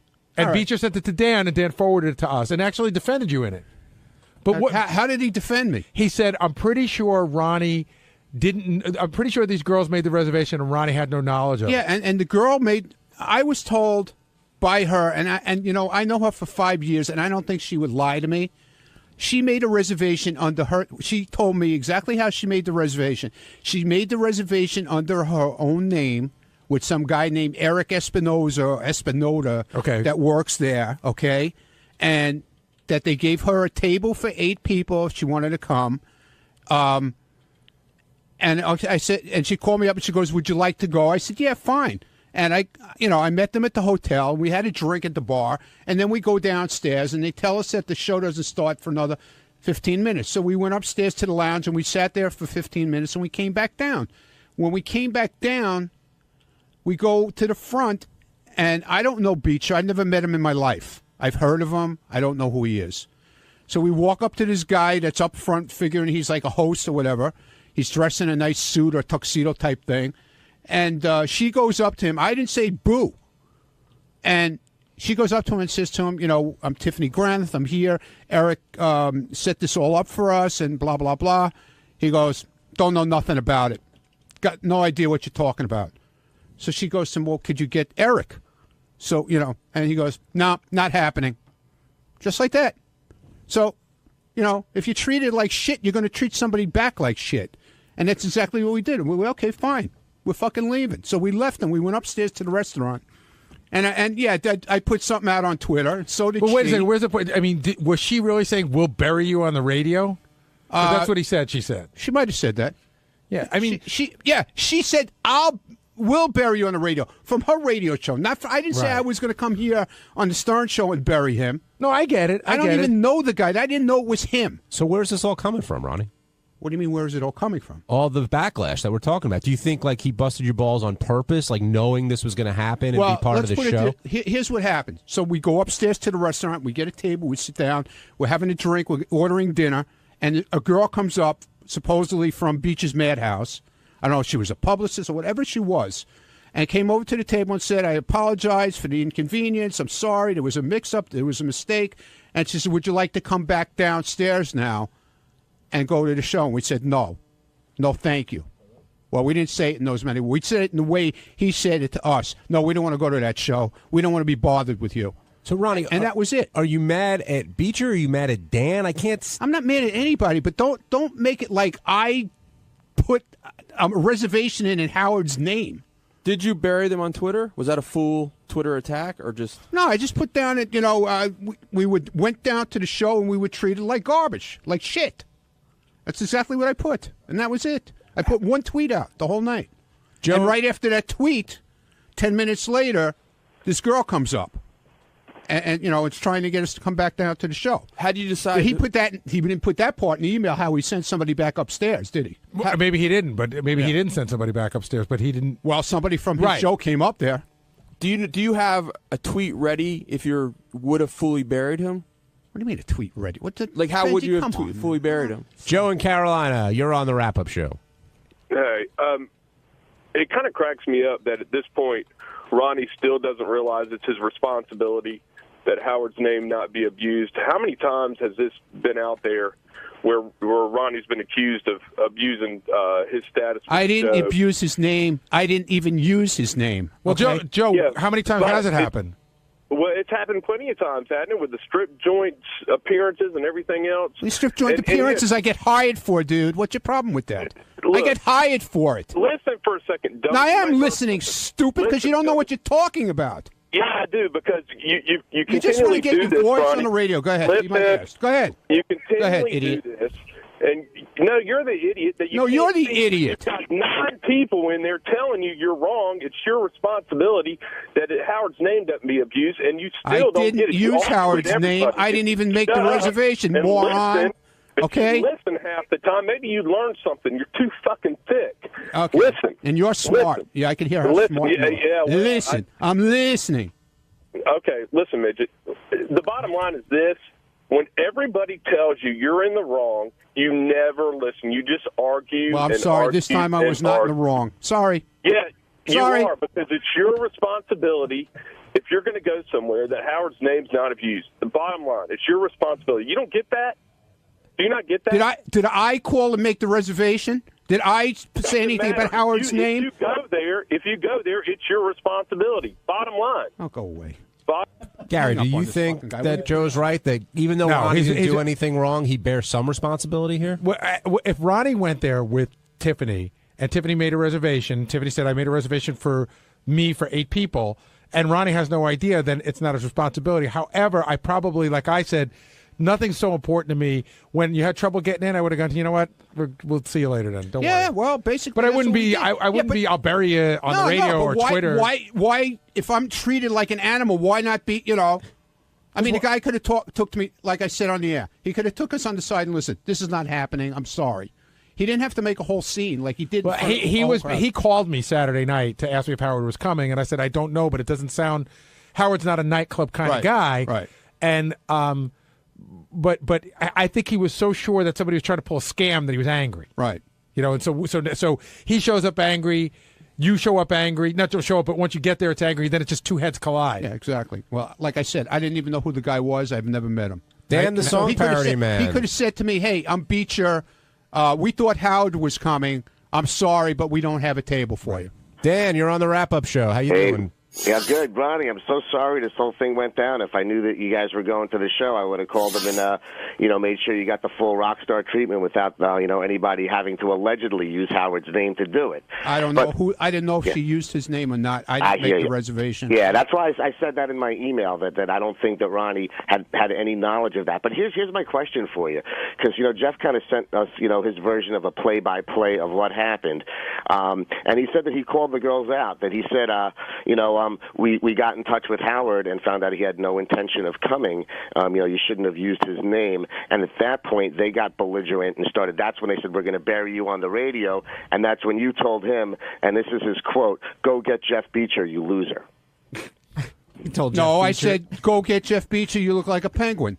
Okay, yeah, I saw that part too. Now, these girls, you said that... Well, first of all, I don't know who Jeff Beecher is. Why didn't Jeff Beecher just say who he was, and maybe we could have talked to like human people instead of him yelling at us like with some kinds of pieces of shit? Nobody wears name tags anymore? Is that how he runs his show? Is that how he runs his people? Well, that's fine. Then I'll talk back to him the same exact way, Dan. Okay? Here's my question. Ronnie, I don't need his fucking show. He can stick his show in his ass. Can I ask you a question, though, if it's okay? Go ahead. Once he made it clear that he was under the impression that these girls booked the reservation. Well, how do you know this to begin with? You weren't even there. Okay, I'm asking you. Okay, this is how I was told, so you can tell me whether it went down this way or not. At any point, did the guy that you were talking to, regardless of whether you knew he was Beecher or not, say you made the reservation stating that you were bringing Howard and you shouldn't have done that? He said Howard's people, not Howard. Okay, so because according to him, because he knew that you were one of Howard's people, but he knew obviously he didn't say anything to me that I knew who I was or didn't know who I was. All right, he made like I was some fucking ordinary asshole off the street, which I am. I'm not saying I'm Howard or I never said anything of the sort. But fucking talk to me like a person and say, hey, listen, I thought Howard was coming. It's not Howard. This is not happening. I'm sorry. I think you basically... Don't say, this is it. It's not happening. Get the fuck out of here. Go on your way. He had just been scammed by these broads.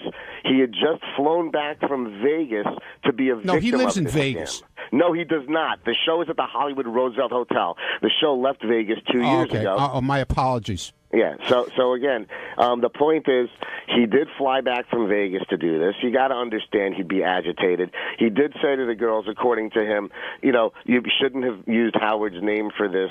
Howard had no intention of coming. At that point, you should have known that these girls may have done something. At that point, you should have turned your anger on these girls for abusing Howard's name rather than turning your anger on him and tweeting out that the show sucks. Now, if you weren't let into the show, how can you send out a tweet saying Beecher's Madhouse show sucks? No, I said the place is shit. That's what I said. I looked at your tweet. I said the place is shit. Show sucks. Do you want me to? No, I said the show is shit. That's what I said. Okay, so when you treat it like shit, you're going to put up something like that show is shit. Okay, the place is shit. But you're going to get treated like shit. The place is shit. Okay. That's an ignorant. You could have done a million different ways. Dan, if you were at the door, you would maybe read it in a different way. You weren't there. Okay. All right. You're his lawyer right now. No, not at all. Not at all. No, you are. You are. Ronnie, I wish that I just known that you'd wanted to go, so I could have got you to. I don't need to call you to fucking go. Believe me. I know. If you wanted to go, you obviously needed to call somebody because you didn't get it. Dude, I wasn't the one who even brought up the idea of going to that place. It was all the girls' idea, not mine. I had nothing to do with it. I was a guest in L.A. They asked me if I wanted to go to a show. I said, fine, I'll meet you at the hotel. That's all I knew. Never been to Beach's Madhouse, and believe me, I will never be there again. Hey, Dan, would the girls have gotten a table without Howard? Yeah, sure. I mean, maybe not as nobody. I mean, if they just called and identified myself, we're from Playboy Radio on SiriusXM.com. I'll use Playboy Radio from now on. Yeah, no, not on .com. They're on regular Sirius Radio. All right, thanks, Dan. Gary, I think Ronnie sounds like a victim of circumstance here. Yeah, it sounds like it was a bad communication all around. The question really becomes. It really comes down to, did the girls drop Howard's name saying Howard was coming, or did they drop Howard's name to try to get a better table? And either way, I don't think Ronnie was in on that. So it's really, he's taking a bunch of shit. Like I said, Ronnie, I probably wouldn't have fought with him. I would have just left. Now, Ronnie, the other thing that Howard brought up with you is on the plane ride there, you had all this locks and Howard wasn't the first one served. And he said he was a little annoyed that it seemed like, What do you mean I had all this locks? The girl put out everything out. On the way there, the girl made it like a buffet. You could take whatever you want. On the way back, she served the stewardess served in a different way. She came to everybody and asked. We were at the front of the plane. Howard was at the back of the plane. Now, it's not my decision who she serves. What do you mean? What does that got to do with me now? Because it sounded like today when Howard was describing it that everyone else was taken care of before he was. First of all, I was asleep. I didn't get served until after pretty much everybody else was served already. So I don't know what you're talking about, John. He's only talking about what Howard said today. I'm talking about what Howard said this morning. Don was sitting up front. Joe was sitting up front. I was sitting up front. Tony was sitting up front. Okay? I was asleep. I woke up. Everybody else had their food. Joe, Tony, and Don. I don't know if Howard had his food yet. I didn't know if he ate yet. Okay. When I woke up, she asked me, would you like something? I said, could I have some bagels and lox, please? And a pineapple juice. Once again, Gary, Ronnie seems like the victim of circumstance here. It can happen. It can happen twice. What? Yeah, like I'm gonna override Howard for food? Like I care? I need to have food first? I don't need to have food first. What about on the way over there? Was Howard trying to be all quiet and everyone was kind of, was there a party going on in the limo there as on the way to America's Got Talent? No. We had two separate cars. When Howard wants to be left alone, do people respect that, or does everyone kind of want a piece of Howard? On the first day of going over there, it was me in the back, Joe in the front, the driver, and Tony and Don Buchwald were in another car. So it was just you in the back with Howard? And I said nothing to Beth? him. I said nothing to him. Where was Beth? Beth didn't go the first day. And the second day, she didn't go with us. She came later on in a different car. Could you tell that Howard was having a really good time doing the show while you were out there? He was really up for it. You could see he was all pumped up. He was in a great mood. He was talking to everybody. Usually when Howard's not comfortable, you could see he doesn't want to be bothered. You know, he was having a great time. I think he was really enjoying it. And how did you deal with the crowd, the Thunderdome crowd? I guess a lot of people were calling you out. I just didn't listen to it. I ignored it. Just focused on... Just ignored it. And like I got girls putting out on Twitter yesterday... I was the girl 2 rows back behind Howard. I'm yelling at you. I want to get a hug from you. And I ignored him. You know, I'm not there to do that. I'm not there to get a hug. I'm not here to get phone numbers. Hugs are for after the show. You're all business. I was all business. As you should be. Can I just add something real quick? Touring with Ronnie on the Block Party show, I will say without a shadow of a doubt, he is extremely low maintenance. He's not asking or looking for anything. He's quite the opposite, actually. If we go somewhere, you know, he's usually the first one to shell out money, and you know, he's not that kind of guy. While I would love to sit here and bust his balls relentlessly about it, good. Well, I don't want him getting that rap. I'm glad we're getting that out there. Gary in Pennsylvania, you're on the wrap-up show. Hey, good morning. Actually, before I make my point, I just wanted to say how much I enjoyed Memory Lane last week and all throughout the weekend. It was fantastic. You guys did a great job, and so did all the fans that picked the clips. Thanks. We have fun doing those, Gary. And also, I'd like to ask you guys, Ronnie made a great point, when he was getting his balls busted. Robin was chiming in, and he said, what about the new Robin? I thought you weren't going to emasculate. And as soon as he brought it up, I felt that she was over-cackling evilly, and that was emasculating. And I wonder if you guys agreed with that. And, Ronnie, do you agree with that? Well, let's ask Ronnie first. Ronnie, do you feel like Robin was emasculating you during that? So Robin has a certain way, when she gets on somebody, you could tell by her face whether she means it or not. She gets this very, like, I can't describe her face, but you could tell she's like angry. You could see in her face she's angry when she's telling you, she's not getting her point across and you're not agreeing with her. You could see how angry her face gets. Do you think with you it's personal with Robin? No, I don't think so. No. But you think she was mad at you this morning? Not mad, but she was. I think she was a little bit frustrated that I wasn't agreeing with her. That I should, say I was wrong. But at this point, everybody says I never agree that I'm wrong. But at this point, I'll go to the floor with this one. I had nothing to do with making the arrangements for this thing, with this Beecher thing. How can you tell the difference between when Robin's angry and when she's frustrated? Like, how do you read her like that? I don't know. If you go back and look at some of the footage on TV, you could see it in her face how she gets very. I don't know. It's hard to to describe. It really is. The caller brought up something interesting, the over cackle, which I know Gary in the past would. No, but see, when she gets to that point Right. where there's no more cackle. Well, it's very a very like talking down type voice to you, and she gets it in her face also. She's an angry, condescending, cackleless bitch. Well, I'm just saying. I didn't say that. That was a joke, Robin. There's times it seems like where she laughs. No, really I thought that like Robin fell off the wagon a little bit today. You know, nobody quit smoking the first time they try. She wants to not emasculate, but it was too hard to resist. Well, and I know you also took issue with her being okay with Chris Christie lowering the flag for Whitney Houston. You disagree with that? I right? do disagree with it. I really think that should be reserved for people who are in the military or people who have made a major contribution. I know she's a famous New Jersey resident, but to me it diminishes when you lower the flag for a guy who won the Medal of Honor. I just don't think that. And by the way, I feel the same way about Clarence Clemens. I love Clarence Clemens, but I'm not sure that the flag should have been lowered for him. Elliot in Ohio. So not for black people. Welcome to the wrap-up show. Good point, Benji. Hey, Elliot. Oh, hey, what's up? Hey, I was wondering, Ronnie was tweeting about the Beacher's Madhouse thing, and he put an X. It was like his only reply. I was wondering if he was trying to be like Howard on America's Got Talent with the Howard's Beach House incident. I put an X?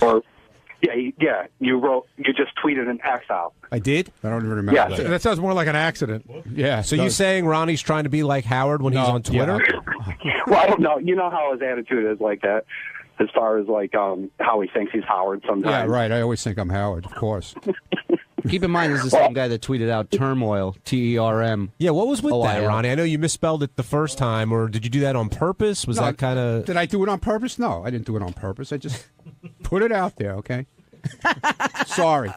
Well, you have to apologize. I'm not an English professor. I'm sorry. I write the way I feel like writing, and these people on Twitter just love to rip you apart. So, you know what? It's great.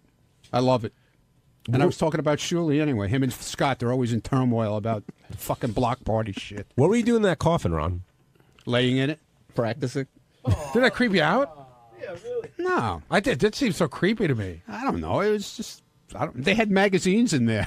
And, I hope to have them there when I die. And Howard was really impressed how you just saw something and bang, that was it for your tattoo. He couldn't do that. Yeah, but you know, I love skulls. Okay, so I have a skull tattoo on my arm already. So when I saw this particular skull that this guy he had drawn, drew it himself or whatever you want to say. Okay, and he had it in a frame. It was hanging into place. It wasn't like it was in a book that you pick tattoos out of. It was hanging there as a display thing that it was really cool looking. I told John, I just came back from a beach vacation, a week in the Dominican, and I'm pretty sure Mary and I are the last people left in free America who don't have ink. I mean, everybody's got fucking tattoos, whether you're 18. I saw like a 60-year-old guy, but he had fresh ink. You know what I mean? He had his Vietnam ink, I got fresh ink, his 80s ink, and his fresh ink. I saw a 60-year-old guy with fresh ink and 2 bracelets on his wrist like a homo. Was standing right next to me. When did you get your first tattoo? How long ago was that? Howard bought me my first one. That was 15 years ago, at least. And now he bought you this one as well. It could be my last. Will it be your last? Good possibility. No. Any reason why?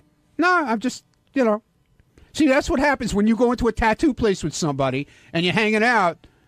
You get the urge, you want to do it, And I saw this particular piece, and the guy said he had never done it before. It was just a piece that he drew. And I said, well, could you tattoo it? And he said, well, yeah, let's do it. And I said, fine, let's do it. On Wednesday's wrap-up show, Mr. Skin came by after presenting his annual Anatomy Awards, and we got into how he felt about Emmy Rossum and her feelings on winning an award.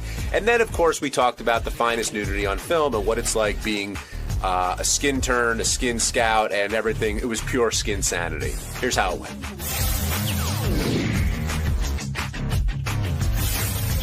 The great Mr. Skin, who always delivers, had the Anatomy Awards, talked about his skin scouts, his latest skin innovations. But we love Skin. Was a little shaken by the Emmy Rossum clip. Yeah, we'll talk to Skin. Well, Skin, real quick, get over here. I want to ask you about that. Do you often get feedback like that from people who have been nominated and or winners? Not direct feedback like that. Yeah. But you know what? Like I said on the air, it was interesting to hear. I don't think she really knew too much about the website when she was saying, I think you guys were just saying, oh, there's a website where you could see the naked pics. I don't think she understands the breadth of the website. But wasn't there a bit of discussion after you guys spoke to her? Like, how could she not know? Yes. We thought that she was aware and sort of playing it off a little bit. Oh, okay. But, especially after, I know, Knocked Up did wonders for you brand-wise, but she's got to be aware that something out there like that exists. Maybe not to the extent of what you do and the depth that you go to, but I think any award is a win. And the funny thing is, we can't say nicer things about Emmy Rossum. I mean, we didn't know too much about her until Shameless, and she was really one of the breakout great stars of 2011, and we're big fans at MrSkin.com. I love that show, Shameless. I watch that show and I love it, and I think she's really hot, but I also think she's a really good actress, and I think she's really good in it. I thought it was a bit hypocritical when she said, oh, he's monetizing this. I was like, well, you're monetizing your nudity. Yeah. And she asked me that 12 times if he's monetizing it, by the way, and during the interview. But she was great. I mean, she was a lot of fun. She's beautiful. She's great on that show. Really talented actress. She is a great actress. That's the thing. You get blindsided by how beautiful she is and how naked she is. But then you remember she's also a very good actress. Well, the thing is, I find, like, she's not the hottest chick I've ever seen, but there's something very sexy about her. And she really carries the whole show. Have you ever had someone accept one of your Anatomy Awards? No, not yet, and I probably should. And I will say that I get actresses, not actresses you guys probably have heard of, that are very excited to win an Anatomy Award. Like, they'll email me and, say, man, I can't believe it, thanks so much. But it's normally more the B-movie actresses. I was wondering, like, how does he make the move, Mr. Skin? How do you make the move? Remember how, like, the Razzies got, I think it was Sandra Bullock to come and accept an award. Yeah. Like, how do you make the move? Like, if an actress, like if Emmy Rossum came and accepted a Skin Award, wouldn't that make Where her would she come to, Gary? Well, you just make up a mind. Listen, the first year they did the Razzie Awards was in like a ballroom at the Hollywood Roosevelt. Oh, just, okay. It's for press. Sounds like there's an award show in Chicago that's got to happen. That's what it sounds like to me. You know what? A lot of people have told me this has potential. I've always kind of shied away from it because I didn't want to stick it in someone's face, but maybe there's something there. Oh, you should totally do an award show. You do it for a year or two, nobody shows up, then somebody decides, somebody like Katherine Heigl, who could use some goodwill, decides, oh, that's really cool, I'll be the cool Well, you have chick to do that a goes... nude scene to get an Anatomy Award. She hasn't done one yet? She did a movie called Side Effects in 2005 at the 24-minute mark where you could see just a hint of breast. It's so quick. But, she didn't get naked and knocked up, which is almost impossible. Right, because she was getting knocked up. Yeah, right. But you're celebrating their talents. You're not, 100%. That's what I said on the air today. Is like all we do is praise it. We're like, guys, she's beautiful. She's awesome. Check out the show. Check out the nude scenes. It's fantastic. It's funny because we use this site a lot for the show, and I remember when we had Eliza Dushku on, we talked about Nude and the Alphabet Killer. She did this nude scene that I think she's a lot of fun. She's a great guest on the show. But she goes to her locker to change. She takes her shirt. It was a gratuitous scene. Yeah. And I think we said it was gratuitous, and she turned around. She's like, that was totally needed for the script. Have you ever seen it? Is it needed? Well, let me just put it to you this way. The word or the movie name Alphabet Killer would never enter any of our minds unless she did that nude scene in the movie. So it was needed. Yeah. But I do have a question for you. And Steve Brandano pointed this out. It seems like you're trending more and more towards TV versus movies. It's a not lot me. of TV awards. It's not me. It's just the way things are. I mean, if you look back in the 80s, all the nudity came from movies. There wasn't TV shows. Then the 90s, you started to have like Dream On and a couple other shows. Now, with Game of Thrones and Californication. Spartacus. Yeah. Spartacus exists just for nudity. It's fantastic. It's on the Starz Network, and that's a big pull for the Starz Network. And it's a great thing because there's still nudity in movies, not as much maybe in the 90s or the 80s, but when you couple it with all the television nudity combined, it's better than nudity has never been better than it is now. And by the way, a pioneering show he mentioned, Dream On. Yes. Dream On. There was one scene per show that was like a slam dunk, hot chick riding him with her tits bounced. Catherine Bell, before she was famous, had a topless scene on Dream On. Would blow you away. We have that at our website. We went and taped all those episodes and have that. The Dream On was one of the best sources for skin. Even like Courtney Cox before she was on Friends, she wasn't nude, but she was in lingerie. That one. It was a great episode where she invites both the guys back to her room she's going to fuck both of them. But it was almost like Seinfeld with nudity. Yeah. Yes. Well, shout out to Brian Benben. HBO always, they went for that, like First and 10. You could always count on the nudity being there. But the Game of Thrones scene you mentioned, Jason and I were kidding about this, like, that scene has absolutely nothing to do. Like, you know what I mean? It's not in the book. So It's blatantly awesome. gratuitous. As he's explaining, it's the best way to get through exposition in I the was show. trying to say on the show today, and that the best lesbian scene with Esme Bianco and Sahara Knight from Game of Thrones is you have this show that is, incredible acting, great writing, but only on HBO would they interrupt that for a 4-minute high-definition lesbo scene where that is one of those scenes that doesn't end. It's fantastic. Well, during that scene, the male character is giving out important information, so they just needed a way to spice up, whatever his speech was. They're like, we'll have him direct lesbians. Yeah. While he By gets the way, speech. that's coming back in March. That season. And 2. in the second book, Daenerys, the character Daenerys, wears she has one breast out the entire time. Like Amelia her dress. Clark? Yeah. So that might I be never coming up. understand I can never tell what her name is. Like, I don't know what to call her. It's the hardest name to pronounce. I just Daenerys. How do you pronounce it? Daenerys. It's not spelled that way. If you just Danny, right. you call her I was Danny, gonna say, yeah. I just call her Danny, but the that one with the Amelia dragons, Clark. She was that's- another breakthrough nudecomer this year, and you know what? She's a brunette in real life. What? She's a brunette in real life. Yeah, she's not blonde. That's all. Well, we need some curtain shot then later. Has the chick from Mad Men with the ridiculous sized boobs? Christina has she Hendricks? done Don't any- look at me. Ask the guy Has she over done there. any nudity? Yeah, why are you asking John? No, she did. Remember that show Firefly? Yes. Yeah. There was a scene where she took her bra off, and it got close, but it didn't happen. But she's definitely on my top 10 babes that need to do a nude scene. I got to tell you, when I was doing the book tour, I did Rachel Ray, and she was on before me, and I saw her in the hallway. If you didn't know she was on Mad Men, you would think she was a porn star because she's really short, and her tits are enormous, like ridiculous size. They're just like, she's really a tiny little woman. If you go to IMDb whenever they have a red carpet event, that you talk about the sex cell, they always put Christina Hendricks on the front page of IMDb with her huge cleavage. Yeah, but they always put her on because she always has her tits out. Where do you come up like best coin slot and these other terms? Like, I think is that your writer in the back, or is it our writers help obviously? But what it really is going through all the nudity and trying to figure out an angle to get it into the list. But coin slots become like guys talk like, oh, just check out the coin slot. That's become like in the vernacular, so like guys talk about it. Maybe 10, 12 years ago when I was starting this, that not a lot of people said it. So we're working it in. We adjust with the times. Hey, Will had this question earlier, so I got to know. So, everything is like, it's skintastic and skintacular and all that stuff. So, Jeremy Lin from the New York Knicks, they've been using all these words. Have you picked up any new phrases from the whole Jeremy Lin thing? No, but I've gotten a kick out of how they're using that because it's kind of the same thing I do with my website. I've had a kick. They joke about like they're running out. It's down to like, there's down to no more puns left. They have a Lin word generator. If you go to linwords.com, it'll just generate different words where you can stick Lin in. It's funny. I was waiting for Skinsanity today. I figured that was going to come with the Jeremy Lin, but I love when you do those puns. Steve in Boston, you're on the wrap-up show. Hey guys, how you doing? Good. Excellent. Great. Great to talk to you, Mr. Skin.